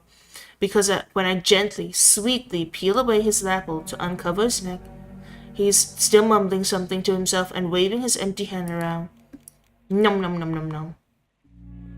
The first sip of his blood almost has me reeling. It's so full of crack I can hardly believe the boy's still standing. Seems I'm gonna be up for a party of my own tonight. I don't drink the teenager dry, even though I'm tempted to, but there's been enough near breaches of the masquerade tonight, especially with that phone. After I had my fill,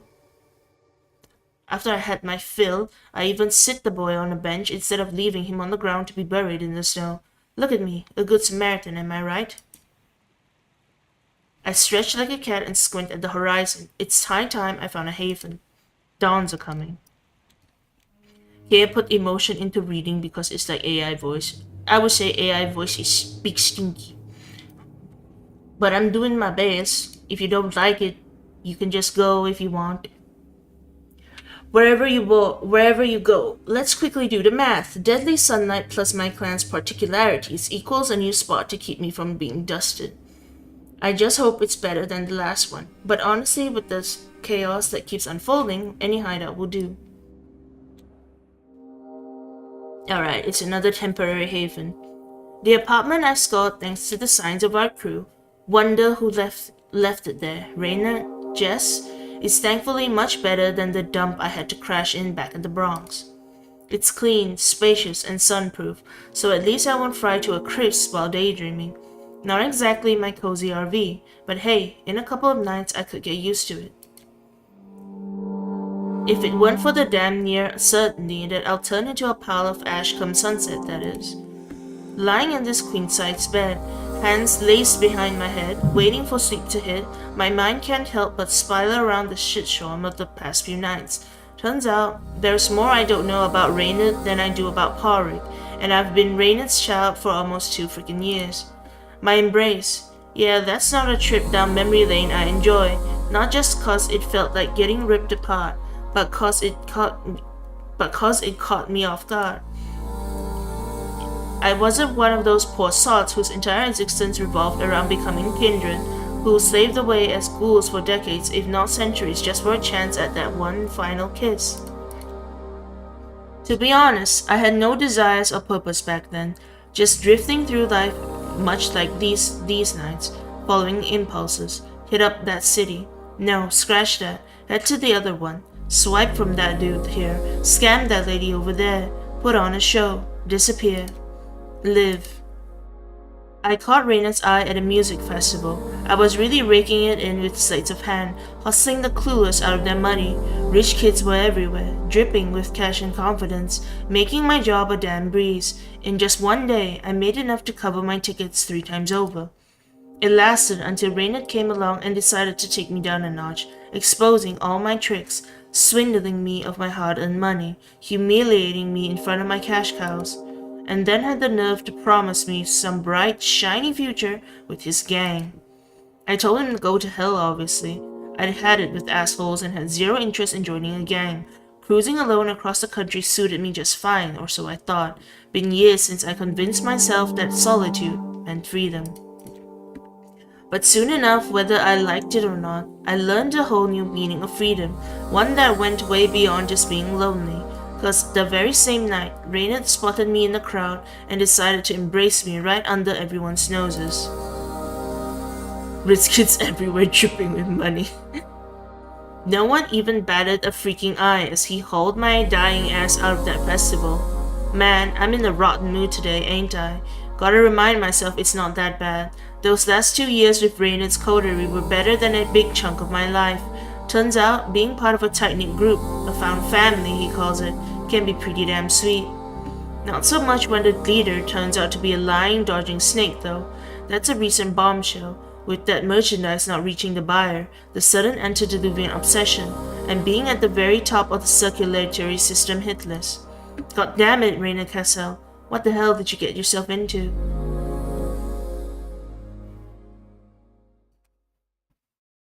Meanwhile, hey, it's Julia.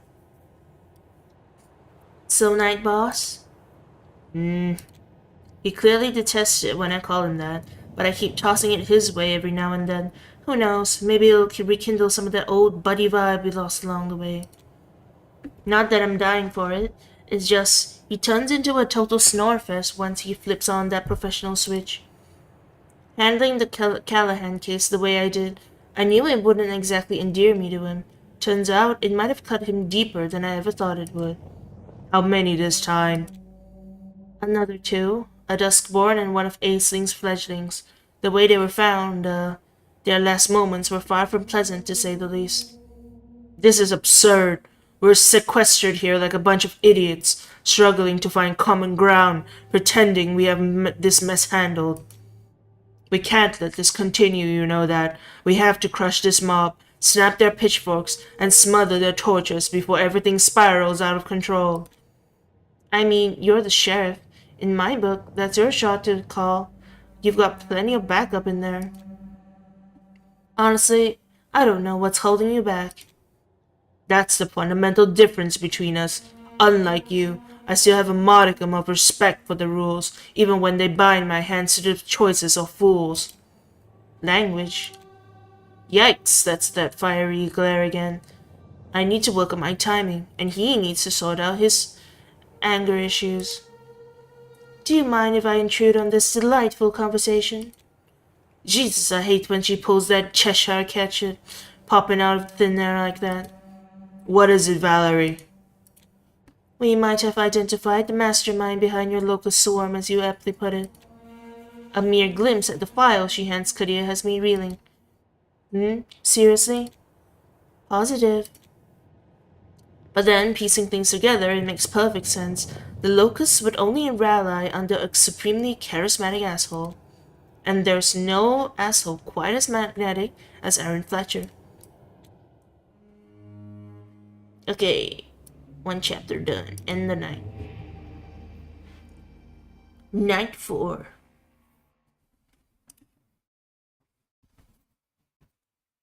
4 nights till New Year.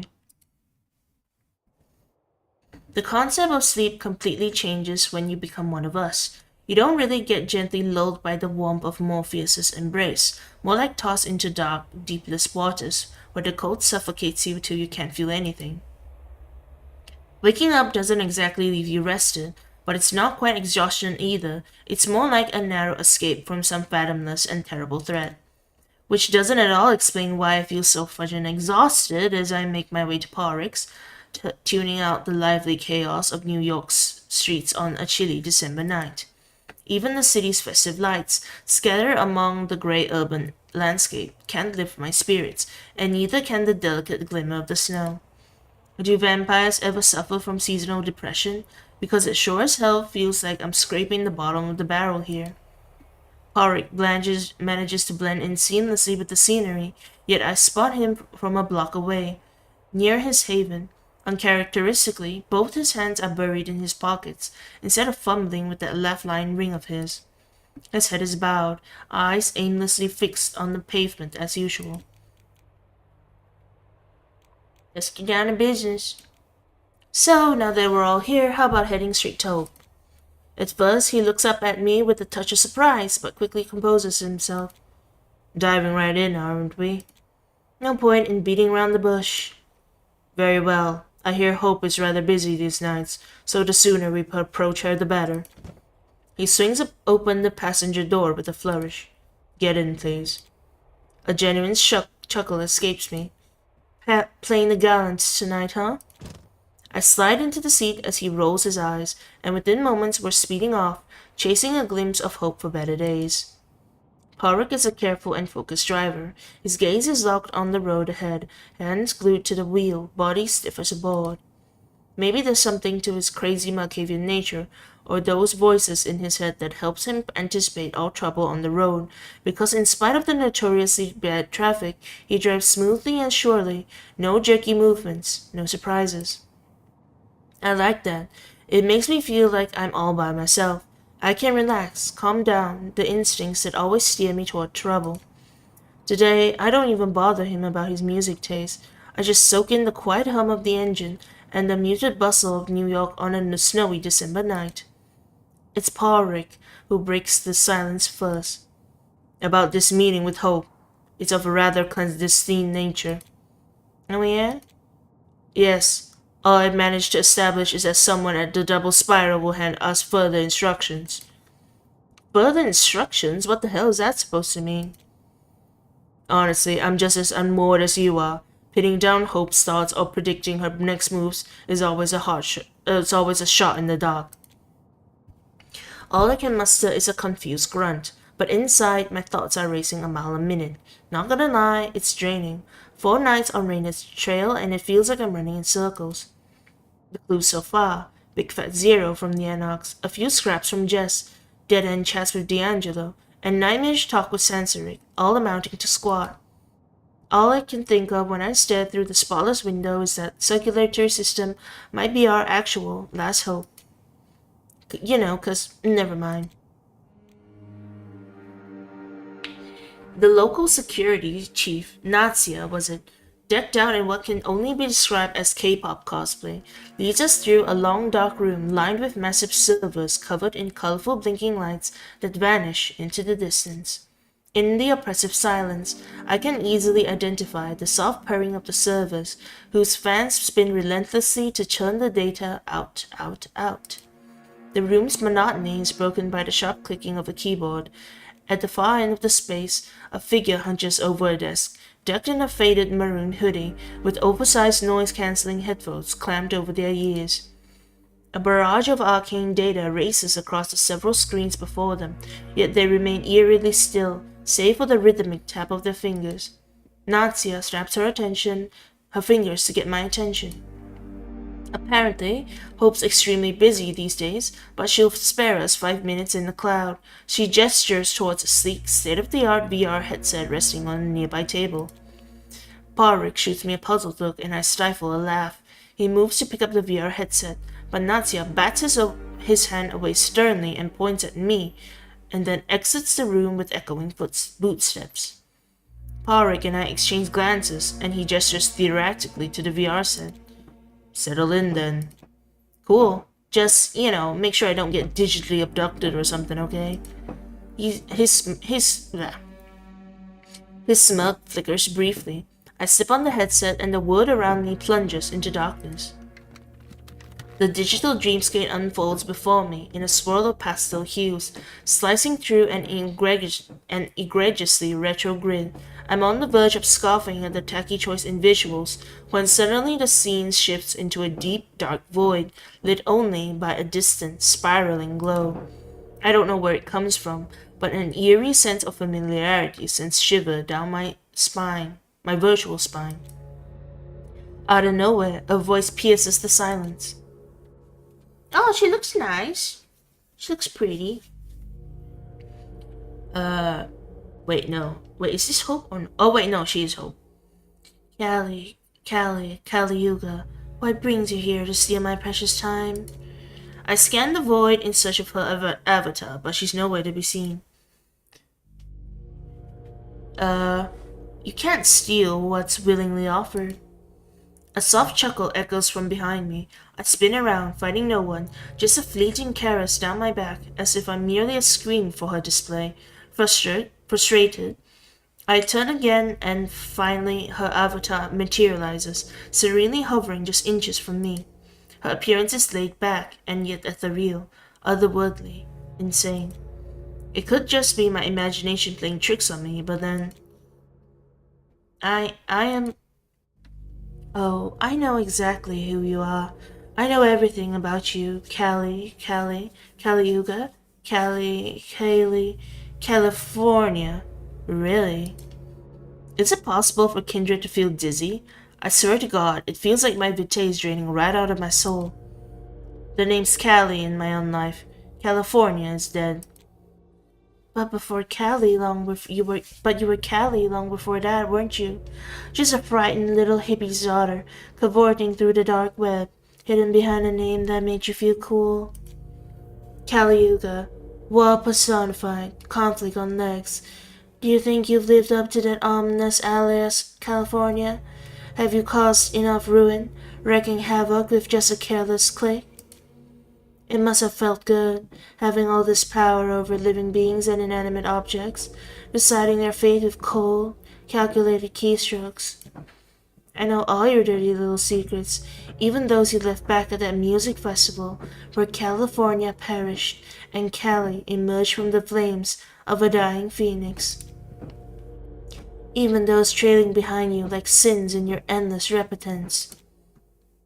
It feels like I'm back in the forums, dealing with hordes of idiots who hide behind anonymous profiles and spout bullshit. Fuck that, I'm not going through that hell again. Doxing much, see? What about your precious time, huh? How about you cut the crap and drop some actual wisdom? Just spit out where drain it is and I'll disappear. What's up, mic break? A dire packet loss? Oracle my ass. My nerves are shot, and I'm on edge. The last thing I expect is a gentle tap on my shoulder. I flinch and spin around, half expecting to see her digital figure, but all I see is the infinite dark. Oh, hello, welcome, Jeff. Welcome, Jeff.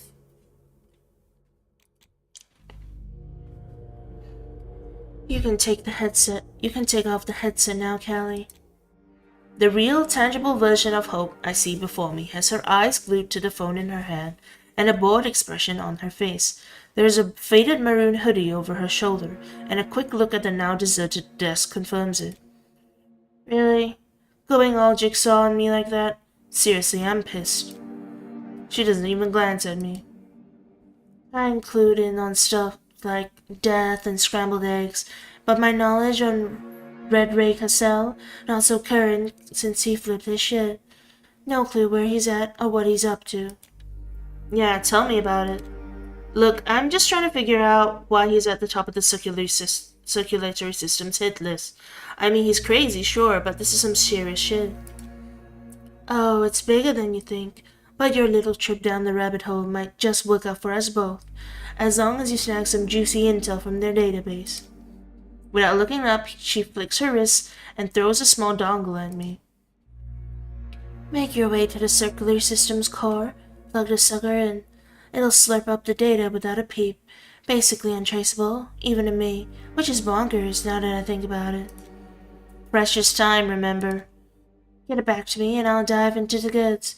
And hey, if there's anything juicy on 𝑺𝒕𝒂𝒏, I'll throw you a big meaty bone.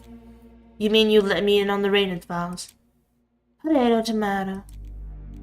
How do we get in?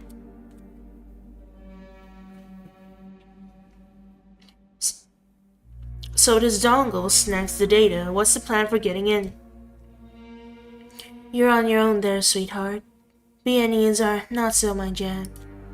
Still glued to her phone, she turns on her heel and nods. 𝒂𝒏𝒅𝒔. Hope, a pleasure. Wait, Hope, a pleasure as always. As she strides out the server room, I start to seethe. You knew it was her. The moment she vanishes behind the door, I arch my back and hiss at 𝒂𝒏𝒅𝒔 like a cat in full battle mode. You knew it. It was her this whole time and you frickin' knew it. He just shrugs, completely unfazed by my meltdown. Wait, I need to charge my phone. Hold on. She likes her little mind games. Do as Romans do, you know. Besides... Wait, no, that's not his voice. She likes her little mind games. Do as Romans do, you know.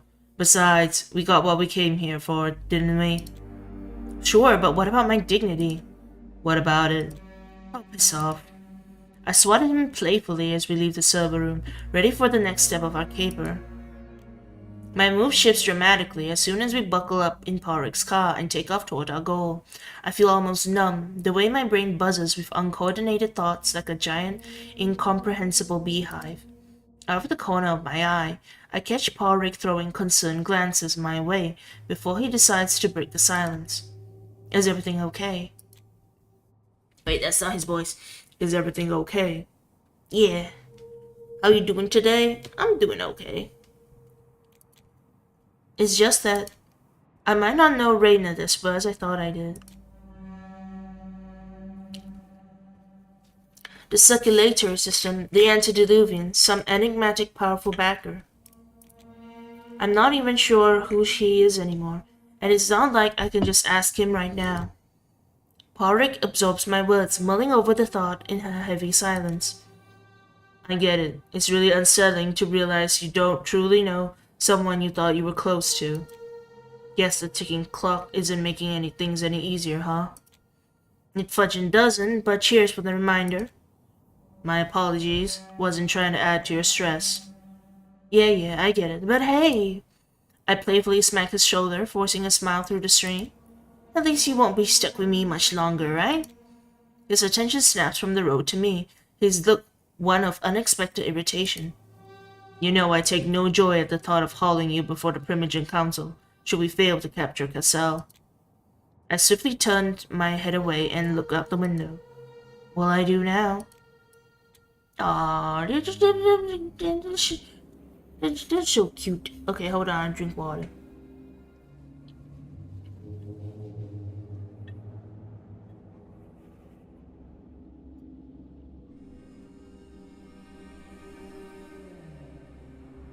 I don't think many people were streaming around that time. I don't know how you found people. I've tried looking around for streamers early in the morning. It's Indonesian. I think streamers are just people find it weird streaming. I mean, it's Australia. So I guess the time zones are really weird. It's a good thing I'm Malaysian. I guess that I'm in Malaysia. I got Malaysian time zone, but I stream in English. Drink water. Circulatory Systems Labs, the Lifeline, Hope.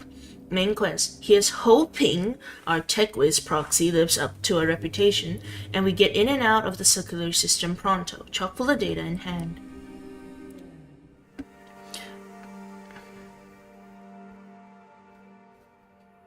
Parik and I spent a solid 5 minutes just gazing up at the building we were about to infiltrate, our necks craned, completely silent. I do enjoy having you to watch in the morning for me. Yeah, I did hear, I know a bunch of you, are in the USA. I also have that issue, kind of, because I usually watch local people, like my friends, and then when I'm at work, I don't have people to watch, so I'm like, I guess I could watch, US people. It depends. Alright. Parik and I spent a solid 5 minutes just gazing up at the building we're about to infiltrate, our necks craned, completely silent. Calling me psyched, I guess. That's just one massive building if I've ever seen one. Indeed, it might complicate our plan, as vague as that is. It's probably packed with high-tech security and the usual batch of guards lurking around every corner. Yet there are also plenty of empty spots we could use to lay low. Look at you, picking up the tricks of the trade. Let's not just sit around. Time's running out. The interior of the circulatory system branch is artfully incognito, masquerading as a budget-friendly medical clinic. It's the perfect cover, under the radar, ignored by the upper classes and the authorities, and with a constant, justifiable stream of visitors at all hours, even the ungodly ones. Like right now, for instance. And here I am, ready to dive into the fray. How do you propose? Maybe you could stir up a little chaos, distract them for me. And that could work, shall we? I give him a nod, and before my... Hi. Thanks, Meow Meow. Thanks, Meow Meow. I give him a nod, and before my eyes, Parik transforms into something wholly different. He morphs into a figure of pure outrage and despair, shoulders hunched, head down, jaw clenched.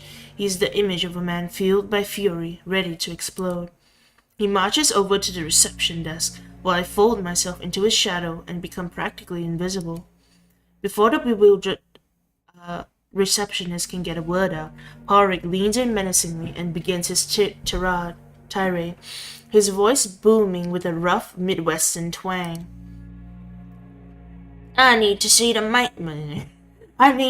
manager now. My mama died in this goddamn place because of your negligence. Hand over her files or I'm blasting your incompetence across every news platform there is. This is totally how Midwesterners talk. I'm so sorry. Wow, look at you go, Karen. I clenched my teeth hard to hold back my laughter, and with all eyes in the foyer glued to 𝒂𝒎𝒄𝒊𝒂𝒍�, I slip away from the storm and glide through the back door unseen. Versus, I have no idea actually. After a solid 15 minutes of dodging every footstep I hear and slinking from shadow to shadow through the circulatory system's underground maze, I finally reach a particular glass door. There's a large laboratory on the other side, in which I spy incomprehensible glass gadgets, several rows of coolers with blood, and a PC connected to the local internet. Perfect. A quick scan confirms I'm alone, at least for the moment. The door is secured with a numeric keypad and a card reader. Clearly, they think their staff have C's for brains and need 2 ways to get in. Works for me, though. Now, I could try figuring out the code from the worn-out keys, but who's got time for that? I pull out my trusty universal access card, wait for their satisfying beep, and glide through the door. Just as I step inside, I feel something small scuttle between my boots. I glance down. A mouse. Really? Is this the level of cleanliness we're dealing with here? This little bloodthirsty critter probably chews on blood bags for fun. As the little pest dashes off, I approach the PC. It's password protected, of course. Hacking isn't my forte, but I'm good at predicting mortal laziness. The password was on a post-it, stuck to a notebook on the desk. Copying the database is child's play with Hope's dongle. I plug it in and it does all the work for me. All I have to do is glance out from time to time to keep watch. Everything is transferred in less than a minute, and it still took too long. I'm already packed up and approaching the door when I hear the clacking of high heels on the tiled floor, paired with the muffled murmurs of someone in a bad mood. I dash toward the door and grab the handle when a short, dark-haired woman in a lab coat rounds the corner. Fudge.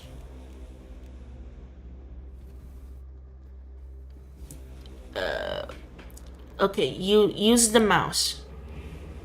Hunger increase. I quickly duck behind one of the coolers and curl up into a small ball just as the woman walks into the room.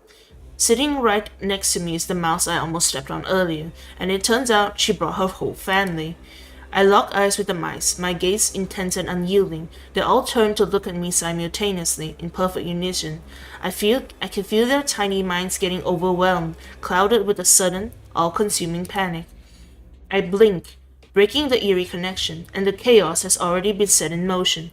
The rodents burst from their hiding spots, darting across the floor, colliding with furniture, each other, and the bewildered employee. The lab worker lets out a high-pitched scream and starts doing a comical dance of jumps and twitches, torn between fleeing, climbing on the desk, and trying to grab the scampering mice. She's completely distracted. That's my cue. Channeling my mouse, I scurry on all floors, weaving under tables and behind equipment, until I reach the door. I burst through it, sprinting across the tiles toward the exit. I'm almost there. But then bam, I slam right into a security guard making his rounds. Like seriously, could I be any more clumsy? I managed to slow down just in time, but dang, it's a close call. He's knocked to the ground, but gets his bearings immediately and jumps to his feet. His hand goes for the taser at his hip, and his mouth opens to order me around, but no sound comes out of it. That's 'cause I give him a swift roundhouse kick to the head and floor him. I briefly considered dragging him somewhere less conspicuous, but nah, ain't got time for that. I'm already busted. So I haul ass to the foyer, praying 𝒂𝒏𝒄𝒊𝒂𝒍� done playing Karen and is ready to scram, like yesternight. When I slip back into the foyer, 𝒂𝒏𝒄𝒊𝒂𝒍𝒔 still going off on the poor receptionist, now joined by 2 other red-faced employees, desperately trying to calm down the entitled jerk. I catch his eye for a fraction of a second and nod curtly before zipping toward the exit. And you know what? You can take your fancy talk and shove it where the sun don't shine. Fudge you and see you in court. He storms off, actually beating me in our little race out the door. Once we're clear of that boring beige foyer, we bolt to the car and hop in within seconds. It's unclear if they notice someone making off with their precious data, but the circulatory system doesn't immediately come after us at least. 𝒂𝒏𝒄𝒊𝒂𝒍𝒔's clearly geared up for a pursuit, the way he's maneuvering through the streets, pedal to the metal, eyes flicking around like a paranoid squirrel on the lookout for a tail. Nah, slow down, it's fine. Not like I'm scared of a speeding ticket or anything, but you could ease up on the gas. No one's tailing us as far as I can see. He looks genuinely let down by my shockingly sensible suggestion, to the point where I regret letting it out. Zooming through the streets is kind of a rush. He eases off the accelerator, blending into traffic as we head back toward Manhattan. I'm guessing your part of the caper went smooth. Smooth as silk. Ran into a lab rat and a rent-a-cop downstairs, but nothing I couldn't handle. Quite an adventurous night, I see. I tossed my head back and laughed, catching his genuine smile out of the corner of my eye. You could say that. And you enjoyed going berserk on those corporate drones? He shrugs, all casual-like. I have little sympathy for true ghouls. As far as I'm concerned, they sign up for this job and all its perks. Ice cold, man. Impressive, too. Stick around me a little longer and I'll make a con artist of you just yet. Who's to say I'm not one already? I can't help but burst into laughter again, straight from the depths of my shriveled heart, completely genuine. Alright, in the words of maybes, let's pray Hope can unravel the data we scraped with that USB thingy of hers, and that I'm not gonna be forced to pay for that with my dignity once more.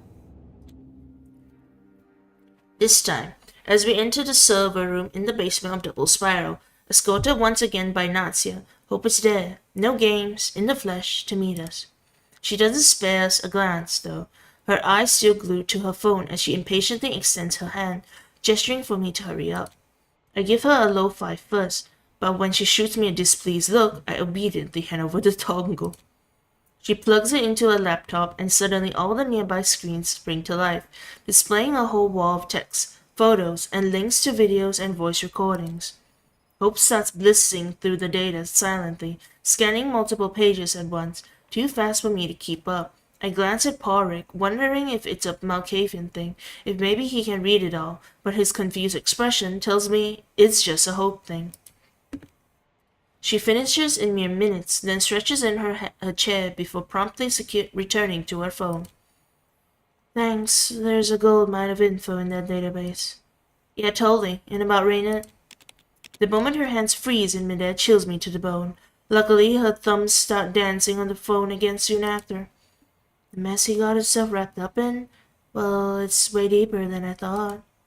She points offhandedly at one of the screens, a scan of the report from the FBI's Special Affairs Division. The file, apparently intercepted by an unnamed circulatory system associate, is chock full of Raina. Photos, videos, you name it. Just Sinless over here, he's up to his neck in shit, peddling rare blood, mortal trafficking. Well, that's just a given. Corroborating with the SAD? Yeah, sure. Diablerie. Hope's voice drops, her brows knitting together in a deep frown. That's bullshit. Of course it is. Despite the storm brewing in her data, her demeanor remains eerily serene. Wish I could say the same for myself. I can feel Paul-Rick's gaze on me, but I refuse to meet it in fear that he might actually read something from my eyes. I'm no saint, okay? But most of that stuff kinda rings a bell. A mere a week ago, I was the one pulling the strings behind the merchandise transfers through my dark web channels. Not that I always knew what was being shuffled around. I'm not sure how much I would have cared even if I knew. I've dabbled in some truly nasty shit, both after and before my embrace. Okay, so this hot mess is what literally catapulted your sire to the top of the circulatory system list. Is there anything worth mentioning? Yep, arms straight. The fudge? That's actually news to me. Also, again, it's not like it's unheard of, kindred dipping their toes in selling guns. And is that an issue? Nope, at least until you take a peek at who he's trading with. But I mean, there's no way he could pull off like a weapon deal with the high-profile mortal. He's just too small for that, I think. I decide to take the bait. And who might this mortal be? Hope gags a little, her nose still stuck to her phone. She flicks her wrist and the report scrolls down a couple pages down. Didn't say, and the rest of the note is all redacted. Must be someone major. Seriously, I'm dying to know who it is. Oh, and speaking of big names, this bit says 𝑺𝒕𝒂𝒏𝒅𝒔 has been involved with the Hudson vampire 𝑉Tuber. By the way, she's also way up there on the circulatory system's hit list. Could be a random thing, or maybe not. But I barely have any deets on her. Figures. She's very sneaky. 𝒕𝒓𝒂𝒎 freezes in my veins. I exchange bleak glances with Briar, remembering Sensaric's words about Reynard getting even cockier and his new powerful patron, the self-appointed queen of the Hudson River. Well, maybe it's a good idea to wheedle some information about her out of Hope. I know that name. Yeah, I heard about her a little bit. Briar shoots me a warning look, which frankly I don't understand until it's power of my guy. Honestly, we only get scraps of info about her. Nobody's got any solid gossip. And you? She lets out a distracted From what I can tell, which honestly isn't much, she's definitely mixed up some nasty shit. So word it is she might be linked with the Black Hand, but honestly, if there was any proof, I'd have totally found it by now. Briar visibly twitches and gets busy spinning his ring. The Black Hand? You mean the spot? Aren't they extinct on the East Coast? They were driven out of New York City 2 decades ago. It does not mean they're extinct. How do you always know just too much, Patty? Seriously, my offer's still on the table. I could really use someone with your knack for sipping things out. Thank you, but I must decline. Shame, but as I said, I don't think she's with the Sabbat. It just doesn't jive with her, modus operandi. Can you elaborate on that? She sighs deeply, as if my questions are a real pain, but then starts talking almost immediately. Maybe she actually wants to talk, but can't, 'cause she's got a reputation to uphold. Is she working her info broker magic as we speak? Homegirl is diligent, that's for sure. Like a year and a half ago, Briar just popped up in New York overnight, took over the whole Hudson River and half of Staten Island as her domain, and then just ghosted everyone. What do you mean? I thought she's been keeping the city in check the whole time. Yeah, she has, but honestly, she's been eyeing pretty low for a kindred. I mean, anyone who tries to talk to her ends up dead, and she totally shuts down any attempt at mussing in on her turf. I will say, though, if 𝑺𝒕𝒂𝒏𝒅𝒔 really is teamed up with her and still has his head, major props to him. The tower probably wants him just for managing to pull that off. But let's be real, whatever drama they're stirring up is definitely not part of his plan. I furrow my brows. It's an angle I hadn't even thought about, and by the look of sheer panic flashing over Briar's face, neither has he. No one gets what 𝑉Tuber's playing at, and that's why everyone's so antsy. Stability is key here in New York, and she's anything but that. From what I've seen, that's pretty much the typical kindred push and pull in big cities. Seems to me like she's just the other side of the same coin here, but with one non-negotiable rule. Briar butts in, his voice firm and cold. Yes. Yes, don't fuck with 𝑉Tuber. Hope shrugs but says nothing more, eyes firmly stuck on her phone.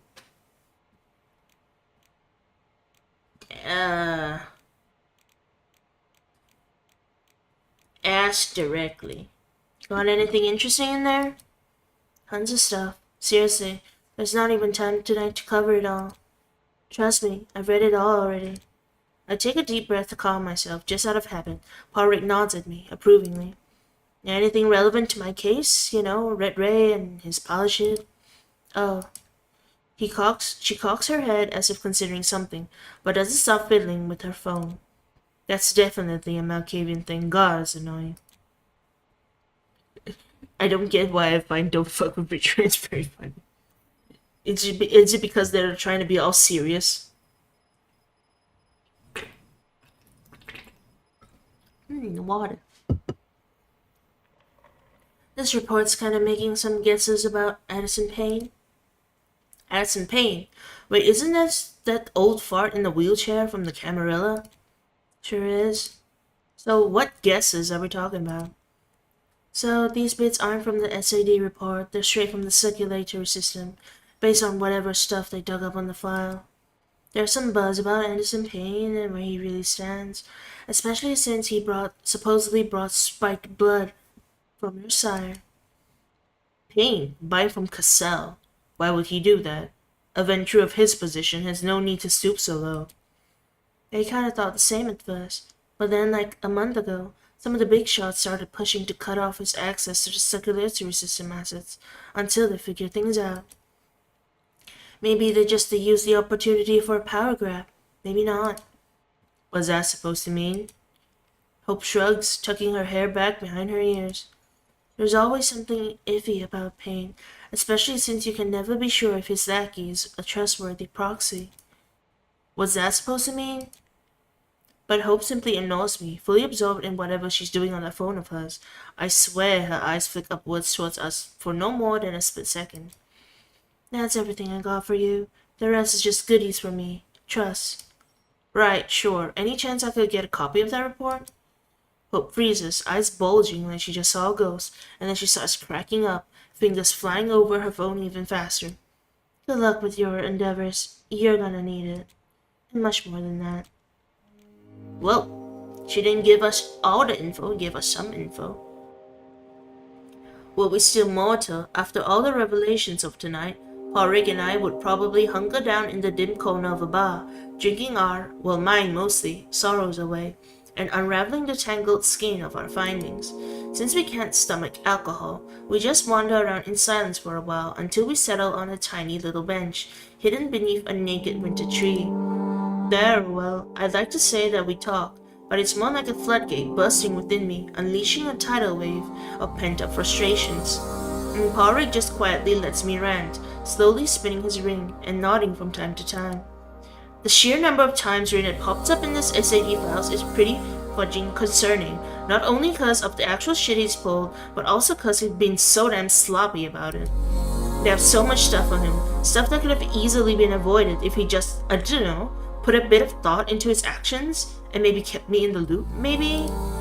Like, it's no coincidence that there's nothing specific about me in that file, you know? I clean up after myself thoroughly, I think. Regular people wouldn't find shit, and Reynard left so much fucking trail behind, I'm surprised he's not into some kindred Guantanamo by now.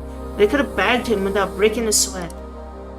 𝒂𝒏𝒅𝒔 gives a skeptical hum, leaning forward and examining his ring. And yet they haven't. Perhaps that speaks volumes about your sire's ability to dodge bullets, even deep in hostile trenches. I snort inelegantly. Yeah, I guess. He's ravenous after all. There's a few beats of silence before 𝒂𝒅𝒔 speaks up again. Any idea why Reynard might be dealing in arms with the mortal? The background sound effects jump scared me. Yeah, it is a bit loud. I'll turn it down.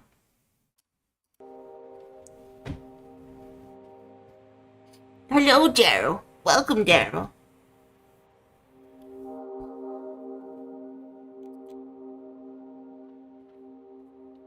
Honestly, 𝒂𝒅𝒔, I feel like I don't know shit anymore. I mean, Reynard was never particularly precious towards mortals, so I thought maybe we'd end up wrangling some eventually, but now I just don't know. Plus, arms dealing, that's so, I don't know. It's not our style, you know. We're ravenous, we're tricksters, con artists, not warlords. I can't recall dealing with a single mortal since my embrace almost 2 years ago. If Reynard was peddling something, I'd expect it to be fake shit, decoys, or whatever, but guns, it just doesn't make any sense. 𝒂𝒅𝒔 gives that deliberate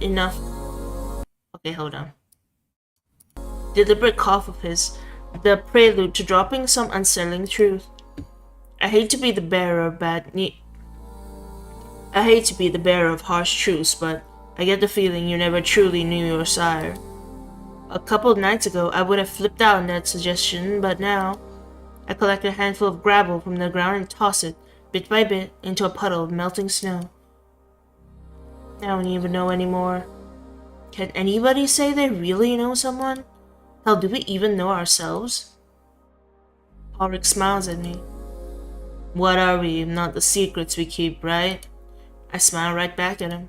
Who came up with that nugget? I need to shake your hand or something.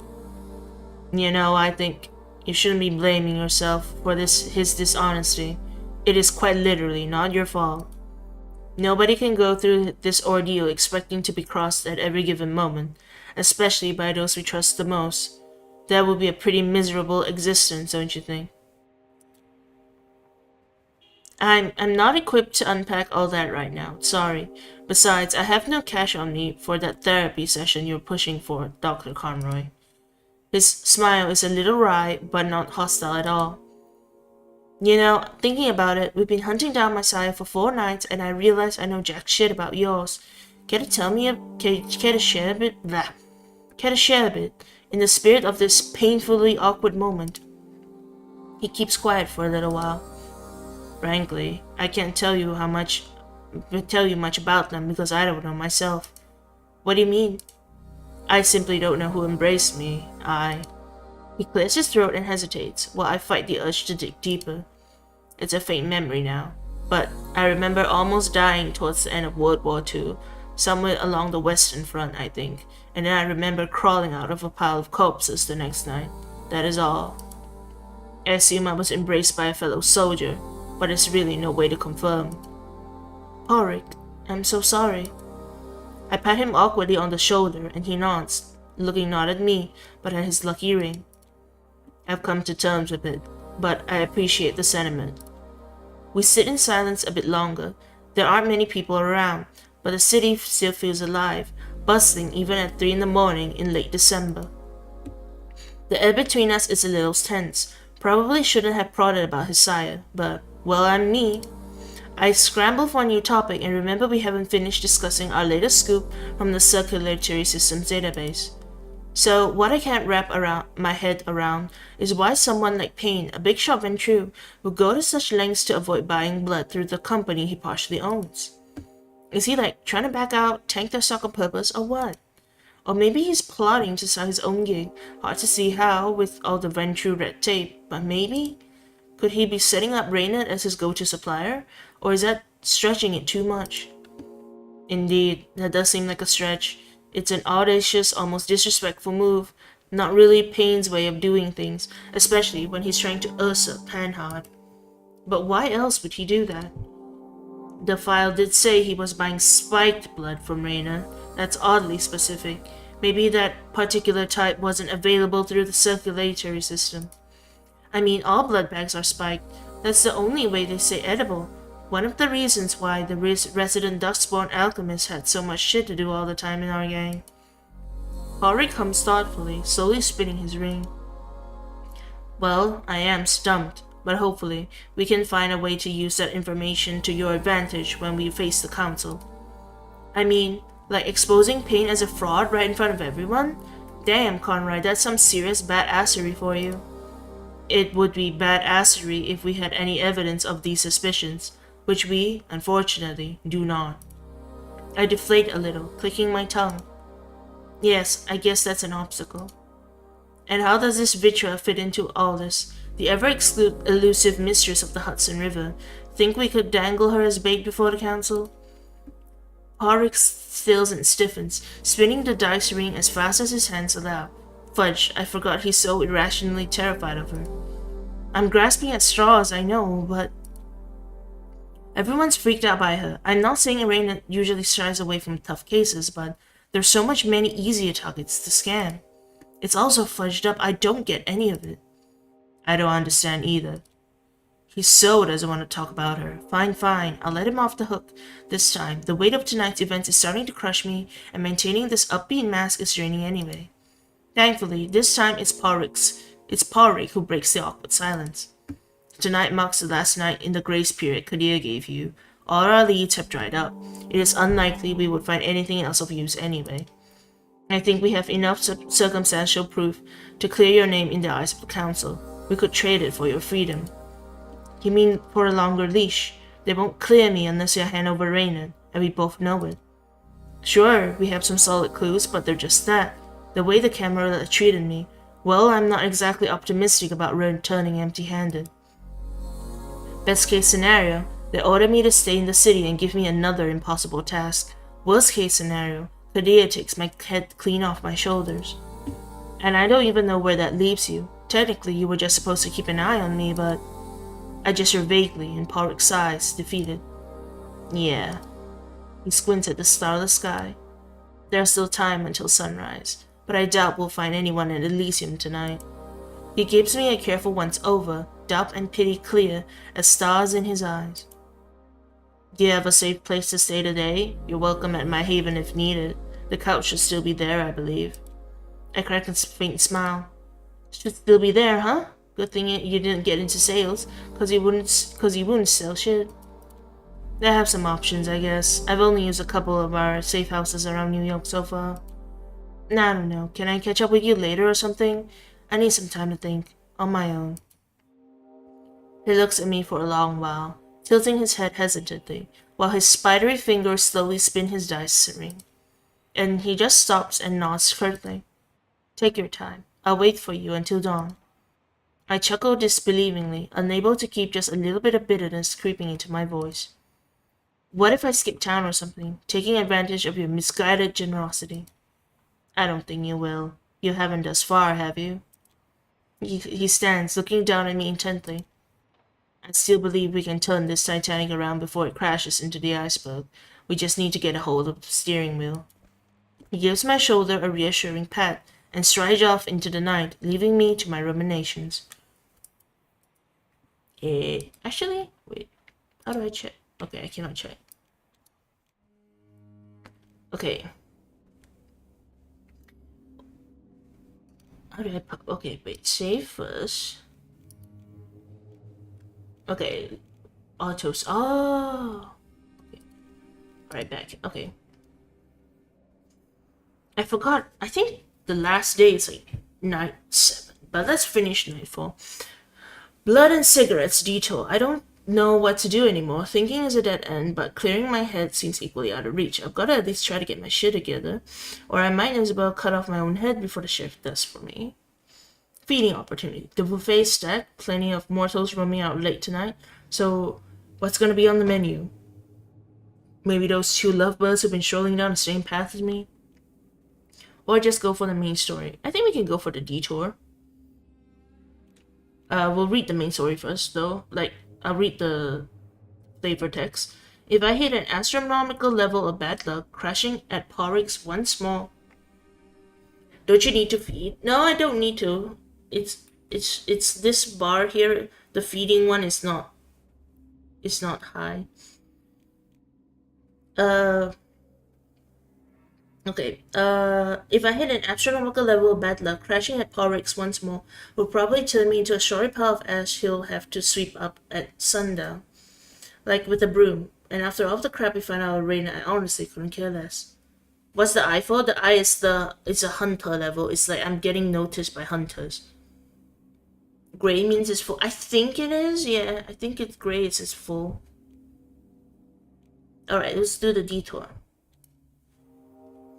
As I try to piece together the scattered details of the past few nights, the less likely it seems that tomorrow will end on a high note, for me at least. Aside from 𝒂𝒔𝒎, I have no allies in Elysium.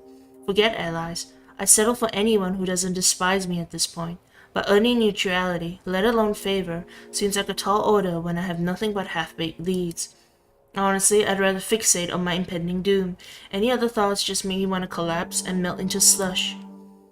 And deciding where to crash tonight, forget it. I've got 2 wolves inside me, and both are assholes.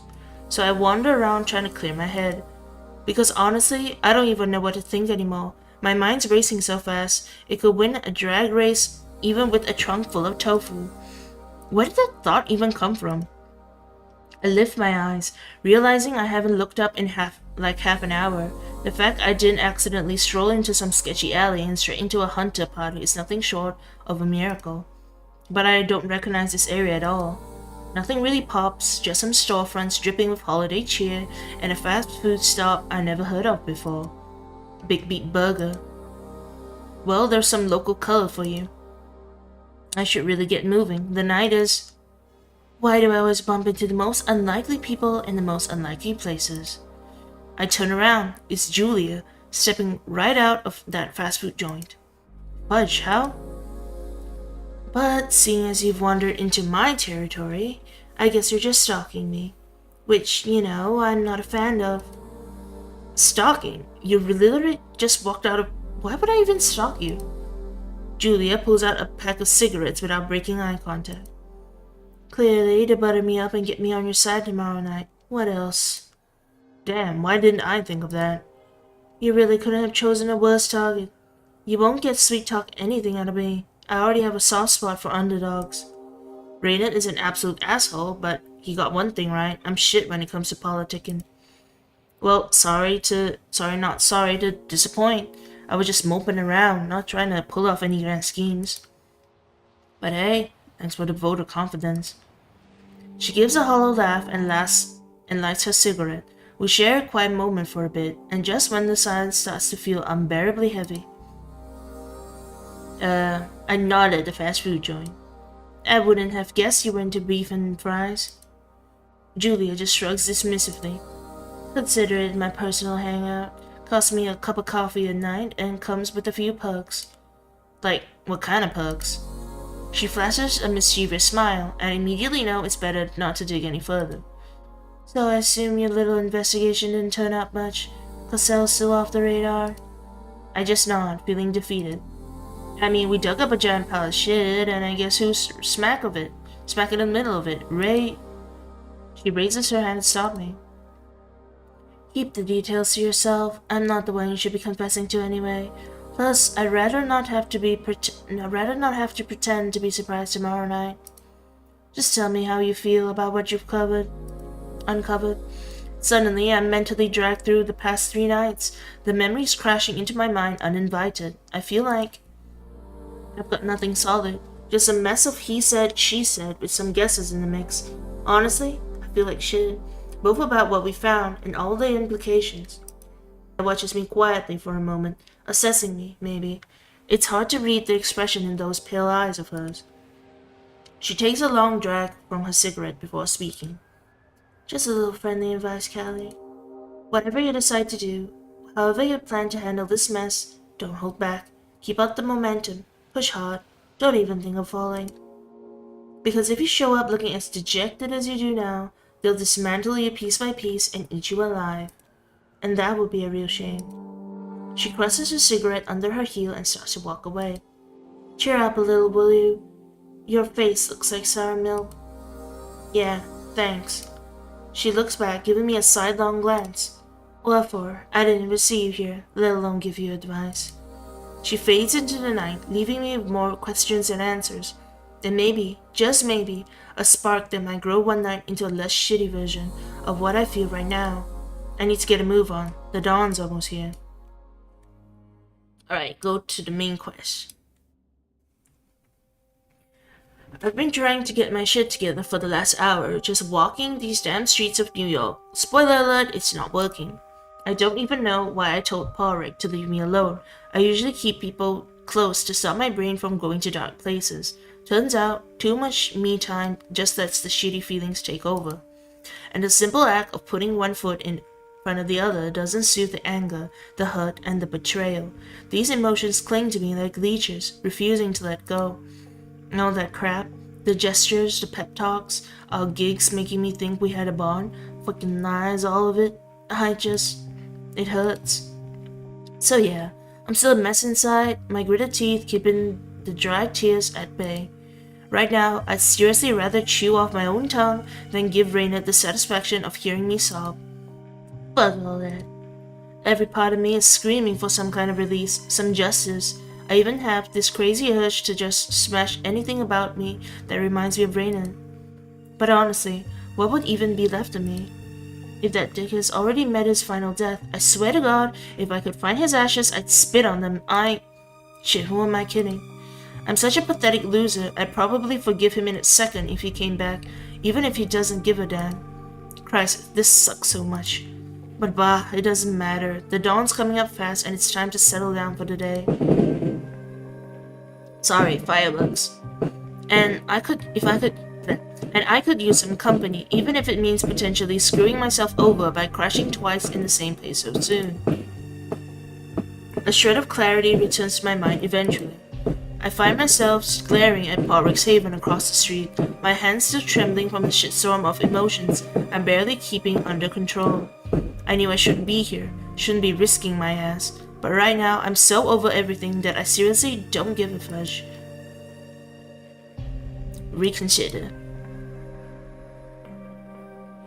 Fireworks! Fireworks! I go to knock, but then I chicken out and drop my hand like a total wuss. What if... Suddenly, the door creaks open and there's 𝑺𝒕💏 with an armful of books. He moves quickly, letting me into the safety of his haven. Come in, sun's about to rise.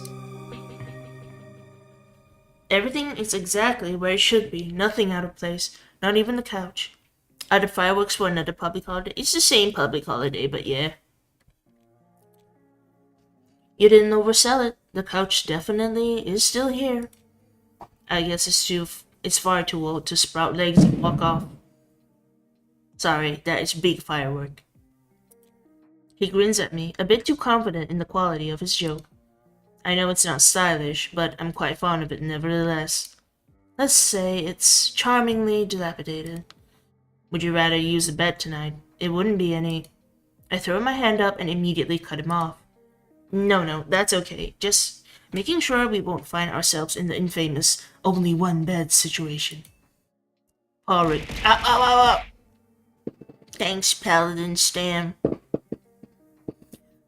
𝑺𝒕💏 tilts his head, an unspoken question hanging in the air. I mean, you're into all that bookish stuff. I thought, never mind, it's nothing, believe me. He nods and goes back to whatever he was sorting on his shelves. I take that as my cue to slip away to the corner of the couch. I'm too tired to speak, which is rare for me. I shut my eyes briefly, fingers tapping restlessly on my legs. It's a futile effort to calm the lingering irritation. My movements only seem to stir it up more. Care to share what's on your mind? Your thoughts are so loud, they practically blend in with my voices. No rest for the wicked, huh? Just going through my list of excuses for tomorrow night, because, you know, I'd like to keep my head where it is. Are you thinking of anything in particular? Not really. But I'm just desperate. I'd like to know your thoughts on it, though. The background noise of shifting books and fluttering pages stops, and the couch sinks with the added weight right next to me. The council doesn't have a stellar track record lately when it comes to making rational decisions. However, the web of your sire's connections is extensive, which absolves you of direct involvement. The council has no reason to put you down. His tone is soothing, yet decisive. What happened is not your fault, Callie. I'll stand by you tomorrow, that's a promise. I must look like a hot mess, cause 𝒕𝒏's expression is one of concern. His brow creased, lips parted, eyes searching mine. He pauses, assessing the moment before carefully invading my personal space. A flicker of total surprise crosses my face before I can mask it. His hand moves behind me, and I hear a soft click as he claps something in his hand. I almost forgot. You'll make better use of them. Confused, I look down to see what he's handed me.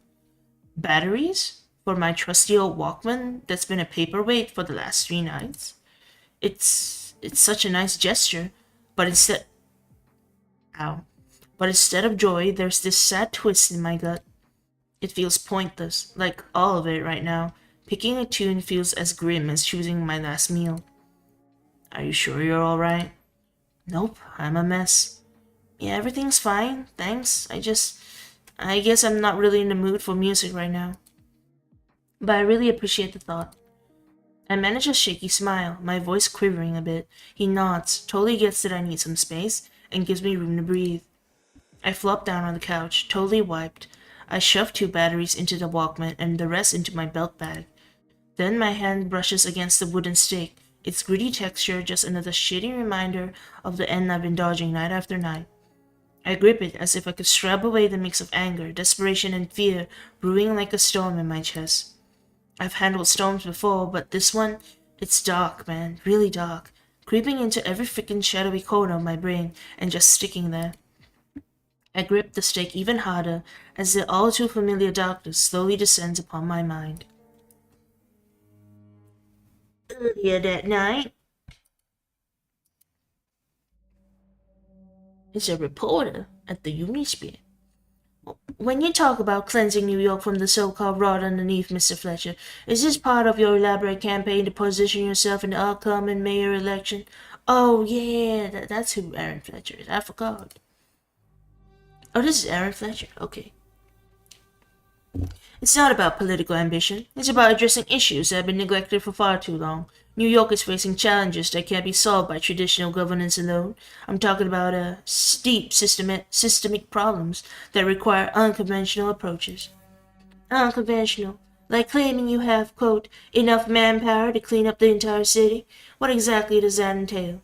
Because to our viewers, it sounds like a threat of vigilante justice.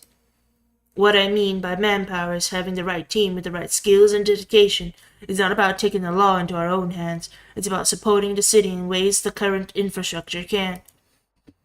But what are these deep systemic problems you're so eager to fight? You're being rather vague, Mr. Fletcher. Let's just say there are threats to the city that aren't as visible or as easily quantified as crime rates or economic data. They're far more insidious. And while I can't divulge the specifics, I assure you that you won't have to wait long to see the results of our initiative. Is he talking about hunters? Is he gonna kill the vampires? Mr. Fletcher, with all due respect, it all sounds like the plot of a science fiction novel. How do you expect the public to take you seriously when you speak in riddles? I understand the skepticism. I'm a stalwart believer in transparency, and in due time, everything will be made clear. Right now, it's about laying the groundwork for a safer, stronger New York. Let's be frank, your narrative is stirring more confusion and concern than confidence. Are you really suggesting there's a hidden danger so severe that it requires a controversial character like you to step in and save the day? It's not about me playing the hero, no. It's simply about tackling issues that have been overlooked for longer than... I'm sorry, Mr. Fletcher, but we're out of time. Thank you for joining us here today. But, this just in, folks. The Times Square's ball, new color for the New Year's Eve, will be announced very soon, and I'm sure many of you have been waiting for. And that's the end of chapter 4.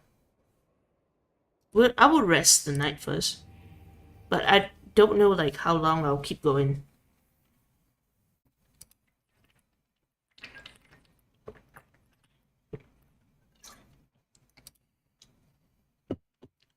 Maybe another like after this scene, maybe. We'll see how it goes. Usually, the first thing that hits me when I blink awake is this boundless black void, staring at me the same way I stare into its perfect nothingness. It disappears in a beat, and all I'm left with is this nagging thought that I missed something important. There's no audio. Wait. I never wake up groggy. I'm wired as soon as the sun dips, like I've been faking sleep all day. Not this night, though. Tonight, exhaustion floods in, overwhelmingly like a tsunami. I feel buried alive, suffocated under the weight of the murky water. I can't spend another day in Paul-Ricks Haven. Staying here 2 nights in the same week is really pushing it. Not that I'm counting on having the chance to, given what's in my schedule. Strangely, I'm kind of getting used to this pad. It's no Ritz, but it's got this vibe of safety that I'm low-key desperate for. Paul-Ricks up already, and I hate to admit it, but having him around isn't as awful as I initially thought. He's just there, lost in the gritty view of the Bronx, playing with his ring like he always does when something's bugging him. I take a quick look past him, at the murky, starless sky. Then a memory crashes in, uninvited. It wasn't long after my embrace, like about a year ago. We had this wild gig out in Nevada, nothing to get sentimental about, but... We were road tripping in 2 RVs, me and Raynard in the lead, the rest of our gang tailing us. Completely out of nowhere, Raynard grabs the wheel and veers us straight into the desert, leaving the others far behind. We come to a stop in no time, and Raynard's already bouncing out and scaling the RV to get to the roof. When I'm like, what the actual hell? He just pulls me up there with him. And wow, just wow, this absolute darkness, with a sky so thick with stars it could make anyone feel dizzy. I swear to God. I could have kept on loving that life, drifting from state to state with my gang, my family. But everything's gone to hell because of Raynard. So why do I have to be the one paying for his shit? Why can't I even bring myself to hate him? I pound my fists into the couch. Dust swirls up from the cushions, floating eerily in the dim candlelight. Let's go. They're probably already waiting for us already. Let's get this over with.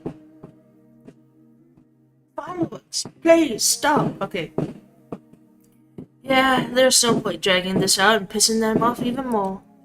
Nothing to do but get my shit together and pray that Lady Luck has my back. Still, it's hard for me to move. It's like I'm glued to the couch. The silence fills the room with all that is unspoken. Then his voice, soft and almost imperceptible, cuts through the veil. Listen, here comes the pity party. If you're gonna start with that, Callie, calm down and hear me out, just this once, without interrupting. The shift in tone, it's enough to make me zip my lip, which says a lot. Look, I can't promise you a rosy outcome. No pep talk either. You're too clever for that. What I can promise is that I'll be here for you. I'll be there for you, and do my best to convince the council to let you go. I just nod, kinda dazed. His words, so raw and sincere, anchor me to this moment more than ever, providing a strange sort of comfort. So are you ready? Not really. Yeah, let's just go. We head to the perfectly serviceable car in silence. Not gonna lie, I'm gonna miss this old clunker and Porrick's bizarre attachment to it. I shut the door behind me and slump into the seat, too anxious to fill the silence with my usual ramblings. Alright, let's go to the Bad Omens main quest. Catching up with my favorite council at Elysium tonight. I'm scared shitless, but there's nothing to be done about it. I gotta march right into the lion's den. I just hope Porrick stands by me like he said he would. We drive mostly in silence, which suits me just fine. Guess there's not much left unsaid at this point, and really, not much I want to talk about either. Porrick pulls up a few blocks shy of the Elysium and parks in an alleyway shadowed by half-finished apartment buildings. It looks truly desolate. Why are we stopping here? The art hole is a couple of blocks down. A little walk might do us good. Clear the cobwebs a little. What do you say? I just nod. Not like walking's gonna change a damn thing, but maybe it'll help me steal my nerves for whatever's waiting at the end of this trek. The walk is quiet. Just a crunch of snow underfoot and the looming skeletons of buildings around us, their empty window frames like open mouths howling at the city. They remind me of dead trees, all hollow and eerie as shit. Feels like I'm a character in some cheesy horror movie who gets particularly shitty kind of afterlife. The irony isn't lost on me. Deep in my gloomy thoughts, I almost miss the sound of heated voices from one of the sites. Who the fudge does construction at this hour? Porrick's face grows even more serious than normal, and he's stonier and they're gonna canonize him as the patron saint of grumpiness. Shh, this way. He tugs me kind of forcefully next to a fence and motions for me to take a closer look at the source of the noise. He's fidgeting with his ring again, which is never a good sign. Peeking out, I see 3 probably mortals in beat-up clothes chatting animatedly like they're plotting something. Great, a bunch of thieves or just a bunch of idiots betting who can haul off a T-bar. Big deal. Let's keep moving. Hanging around here isn't exactly helping me. I'm not sure they're just thieves, Callie. As he says that, I catch a glimpse of a handgun peeking out from one of the guy's belt. My eyes narrow, searching out more details. They're tense, ready to snap. And one dude, he's wearing what damn well looks like a Kevlar vest under his jacket. They could be undercover, maybe DEA on a stakeout. I doubt they're the feds either. You'd think hunters, probably a scouting party. This close to Elysium. Fuck. We spy on them when the scratchy sound of a radio cuts the silence short. I can't hear the words, but they immediately dash into the building, their steps echoing up the stairs. I look over at Porrick, his fingers busy twirling his ring like it's got answers. Who knows, maybe it does, but so do I. Let's go after them. I'm not sure. Oh please, you've already made up your mind. Your phrase screams conundrum loud and clear. Right. I have a bad feeling about this. We should uncover what they're up to. I nod and head toward the building, my every move cautious and calculated. Porrick follows, silent as the grave. We zip up 10, 12, 15 floors in a blink, tailing the hunters, melding into the shadows as we go. The higher we climb, the louder the wind howls, whistling through the unfinished windows. Soon we come to a vast open area that's still under construction and swiftly crouch behind a half-finished wall. The 3 hunters we followed are joined by a few others, one clutching a radio and posing like he's the boss. I take a quick look around to get the lay of the land and... holy shit. Quiet. Scattered among the wires and building tools, there's a brightly lit table piled with maps and a battered laptop displaying a stream of text, commands, perhaps. There's military equipment everywhere, assault rifles, Kevlar vests, night vision goggles, and notably, a massive sniper rifle on a bipod pointed at the street below. I lowered my voice to a whisper. We need to get the hell out of here now. If this is SAD, if there are more of them. They are not the feds, I'm telling you. They are well equipped, but all of this screams paramilitary to me. So what's our play? He rises slowly, tense as a predator, ready to pounce. Stay low. It'll only take a moment. In a flash, 𝑭𝒏𝒄𝒄 dodged toward the nearest hunter. A gruesome crunch echoes as he smashes the man's head. The rest snap out of their daze, moving sluggishly as if in slow motion, and 𝑭𝒏𝒄 is already whispering something under his breath.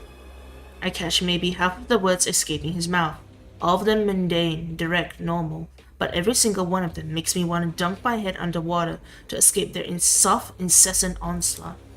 I do the next best thing and just cover my ears, thinking about the best steps to be taken. Yeah, I should help him. Okay, I'm hungry now, but it's fine. I let the crisp, wintry air wrap around me, enveloping my body head to toe, making the hunter's glances slide off me like I'm 𝑺𝒐𝒄𝒊𝒂𝒍𝒔. Once I'm fully hidden, I scan the room quickly to size up the situation. 𝑭𝒏𝒄𝒄 flings the bloody body of one of the hunters through the air, knocking two of his companions down. Scores 3 with one throw. Impressive. That's 4 down. But where's the last one? The room falls silent, the threat seemingly under control for the moment. 𝑭𝒏𝒄 is on an adrenaline rush and barely notices his surroundings. I dart across the room and spot the final hunter crouched behind a pillar, taser at the ready, poised to strike. I sneak up silently, and just as she jumps out to attack, I knock her arm upwards, directing the taser towards her face. The needles fire with a sharp click, burrowing under her own skin, the electricity sending her into convulsions. She collapses, losing her grip on the weapon. I press my boot onto her neck and hold, just in case. 𝑭𝒏𝒄 comes over, still pumped from the fight, as I step out of the shadows. I told you to stay back. Oh, screw that. I'm not just gonna sit back while you hog all the action. He smirks slightly, but there's little joy on his face. The flicker of the laptop screen on the table catches our attention, but that's not the real prize. It's the pile of documents spread across the table, blueprints and maps aggressively annotated with a Sharpie. A closer look reveals a very detailed layout of the art hole and its immediate surroundings. 𝑭𝒏𝒄 and I lean over the table, exchanging wary glances. Damn, they've mapped out everything. They know the art hole inside out, down to the last screw.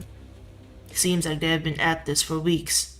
Suddenly, through a gap in the wall, I spot some movement on the roof of the building next door. I might have overlooked it if not for the flashlight beam slicing through the darkness. I spring into action and grab the sniper rifle propped by the window. Sweeping the gun from side to side, I peer through the scope, surveying the entire neighborhood. What do you see? Hunters, loads of them, all over the fucking shop. Several other surveillance squads are spread out around us, all focusing on Elysium, forming a tight net, effectively sealing off the art hole's perimeter. Jesus, it's completely surrounded, every damn corner swarming with hunters. I jerk away from the scope, which clatters against the rough windowsill. What the hell do we do now? We must alert the council immediately. This is... Just then, the crackle of a walkie-talkie cuts through the tension. I snatch it up, straining to hear the faint voices through the static. All units, take your positions. Lightbringer, confirm your spot. We move on your signal. It's harvest time, brothers and sisters. Let the drive out the darkness. Over. All hands on deck. Let's teach those fudging leeches a lesson. Over. I glance at 𝑭𝒏𝒄, but he's frozen in place, completely shell-shocked. Don't just stand there and damn it, move! We bolt from the building. It takes me a good minute of a high-speed sprint before I realize that I'm still clutching the walkie-talkie. Not a single hunter along the way. It's like Lady Luck smiling on us, or maybe it's 𝑭𝒏𝒄's voices who are leading us unscathed around all the patrols. We reach the entrance of Elysium in no time. I'm fixated on the door, noticing the red thermal light is off, a good sign that there's no immediate danger. Suddenly, I'm shoved aside. I land hard on my ass, just in time to see one of Valerie's thugs blocking the door. The hell you think you're doing? You enter on my say-so. 𝑭𝒏𝒄 reaches down to help me up, but I'm already on my feet, driven by pure, unbridled rage. Get the fudge out of my way! I try to push past him, but he's like a brick wall. Stubborn, immovable fucking object. What's your fucking problem? You go in when I... Before he can finish, a fist with glittering rings lands squarely on his face, smashing him back against the wall. I shoot 𝑃𝒆💄 a look. He's fuming. Perfect. We exchange a glance and charge into the art hole, my caretaker hot on my heels. Our entrance stops the incessant debating dead in his tracks. Jaws hit the floor, eyes widen, but the only thing I really notice is the murderous look the sheriff throws our way. I nearly trip over my own feet, but somehow regain my balance and end up on my knees. A quick glance tells me the room hasn't changed much since my last visit, except for the notable absence of the Anarch Baron. What on earth is this intrusion? You cannot possibly... This is hardly an appropriate entrance for one whose fate is so precarious, Ravenous. All they need to do is listen, just fudge and listen. The hunt... Kadir, shall we skip the trial? She's obviously courting final death here. Everyone just shut the hell up for 1 second. They obviously have a reason. Esteemed counsel, please, you must listen to... I feel a harsh grip on my arm, wrenching it back painfully. Can't they just shut up for one... You both are going to regret this. What are your plans for dealing with this, Sheriff? In my domain, unacceptable. Valerie, seize them... Enough! His voice slices through the chaos, commanding instant silence. 𝑃𝒆💄 seizes the moment to push Valerie's thug off me, none too gently. The sheriff lets the moment linger, soaking it up until the last whisper dies down. Then he holds it a bit longer before breaking it like a vow. You've let your raven fly, Conroy. His words carry the weight of impending doom, heavy with promised violence. You better have a good reason for this disruption. Exceptionally good. Would we storm in here if, Sheriff, it's... The hunters, there's a swarm of them, armed to the teeth, they're advancing on Elysium, we saw them.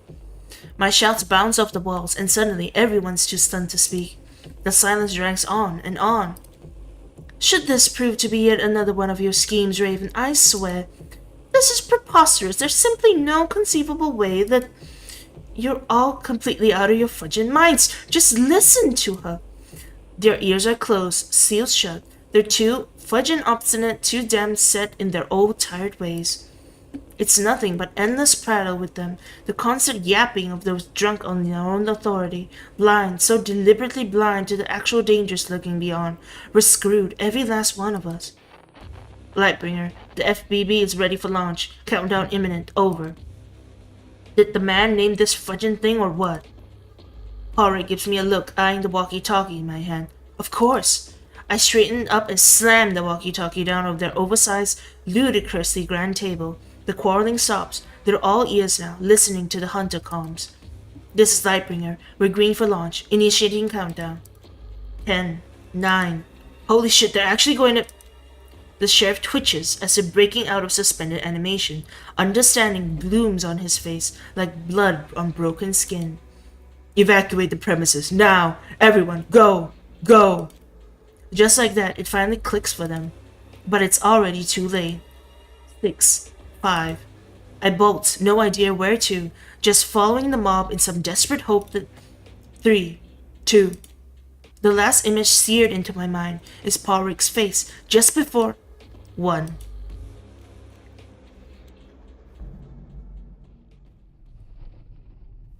Ooh. Did they blow up the building?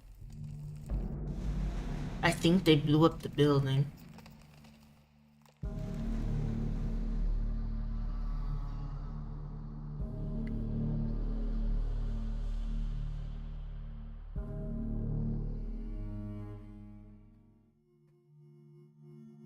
Okay. I think that would be a good place to leave off. That we don't know what happened. Let me load. Actually, let me load. Where does that load us?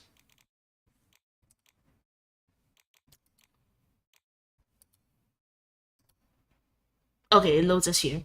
Alright, I think that's a good place to leave it off on a cliffhanger.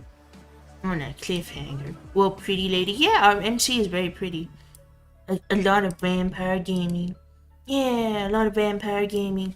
The hunters were gonna blow it up. You excited to finish the story? I don't think we're finishing it anytime soon. Because I went to check how many parts roughly this game is like, and apparently it's like 20 something parts. Let me check again. Let me check. How many parts? Should be around here. No, not here. Is it here?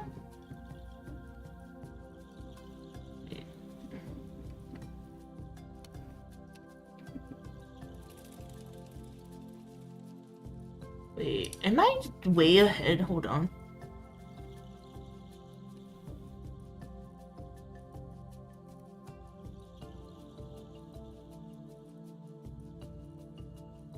Okay, apparently I'm like halfway? No, a little under halfway.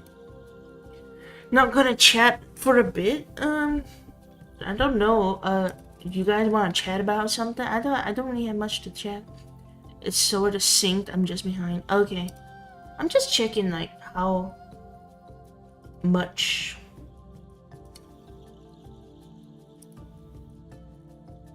Hold on. Oh my god. Audio. Okay, I'm just checking like things, like roughly how much I've gone through the game. I've actually gone through the game quite a decent bit. I'm not sure if I'll finish. I'm not sure if I will finish Ellie's route next stream though. Let me double check. So roughly next stream will be another 3 hours, I guess.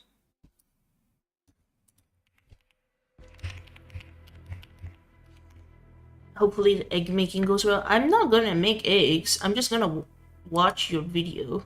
I'm not gonna make eggs. Let's see. 1, 2, 3, 4. Wait, 1, 2, 3. Okay, it should roughly be here.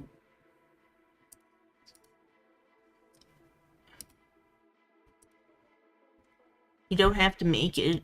Just saying if you want to make it. I probably won't make it. I don't really buy eggs anyway.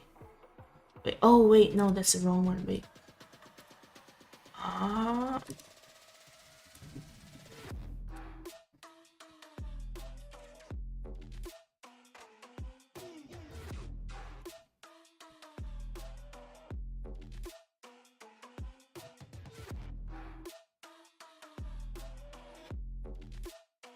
Okay, 1,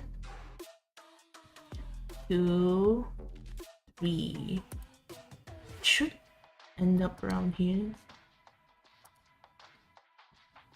Okay, yeah, I think I will finish Callie's route next time. Didn't you say you have free will the other day? What are you talking about, free will? What's wrong? What do you mean what's wrong? I was just checking like roughly how far in the game I am. That's it. Also, I need to reply some message.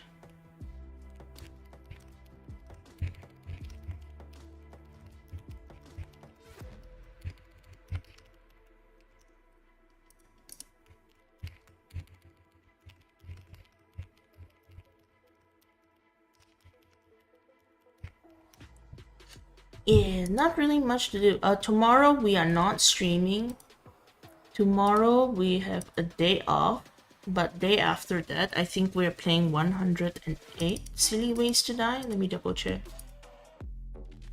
Pretty sure we're playing 108 Silly Ways to Die. Let's see. Yep, we are playing 108 Silly Ways to Die on the 3rd of April, which is on Thursday. And then on Friday, we are playing Monster Hunter Wilds again.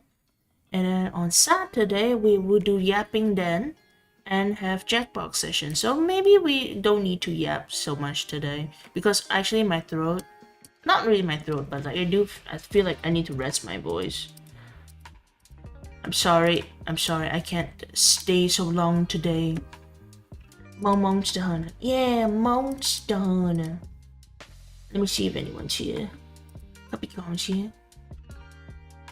Capricorn's here, but I think she's leaving soon. She's also been streaming for 4 hours.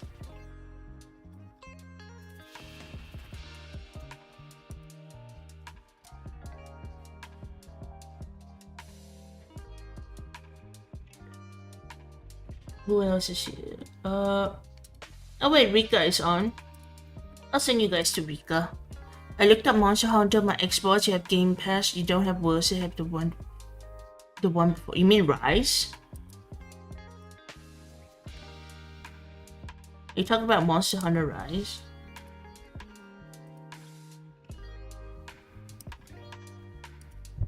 Yeah, Rise. Ah, okay. Yeah, Rise is okay. I'm not used to how you fight in Rise. But I think I will end here for today because voice tired and stuff. So thank you guys for coming. Thank you guys for coming today. Thank you guys for coming. I got to go. I need to rest my voice. But thank you guys for coming. I had fun. I like doing the voices. Tomorrow get back to work. Yeah, I have to go back to work. Okay. Have a nice eve. Alright, bye guys. Bye.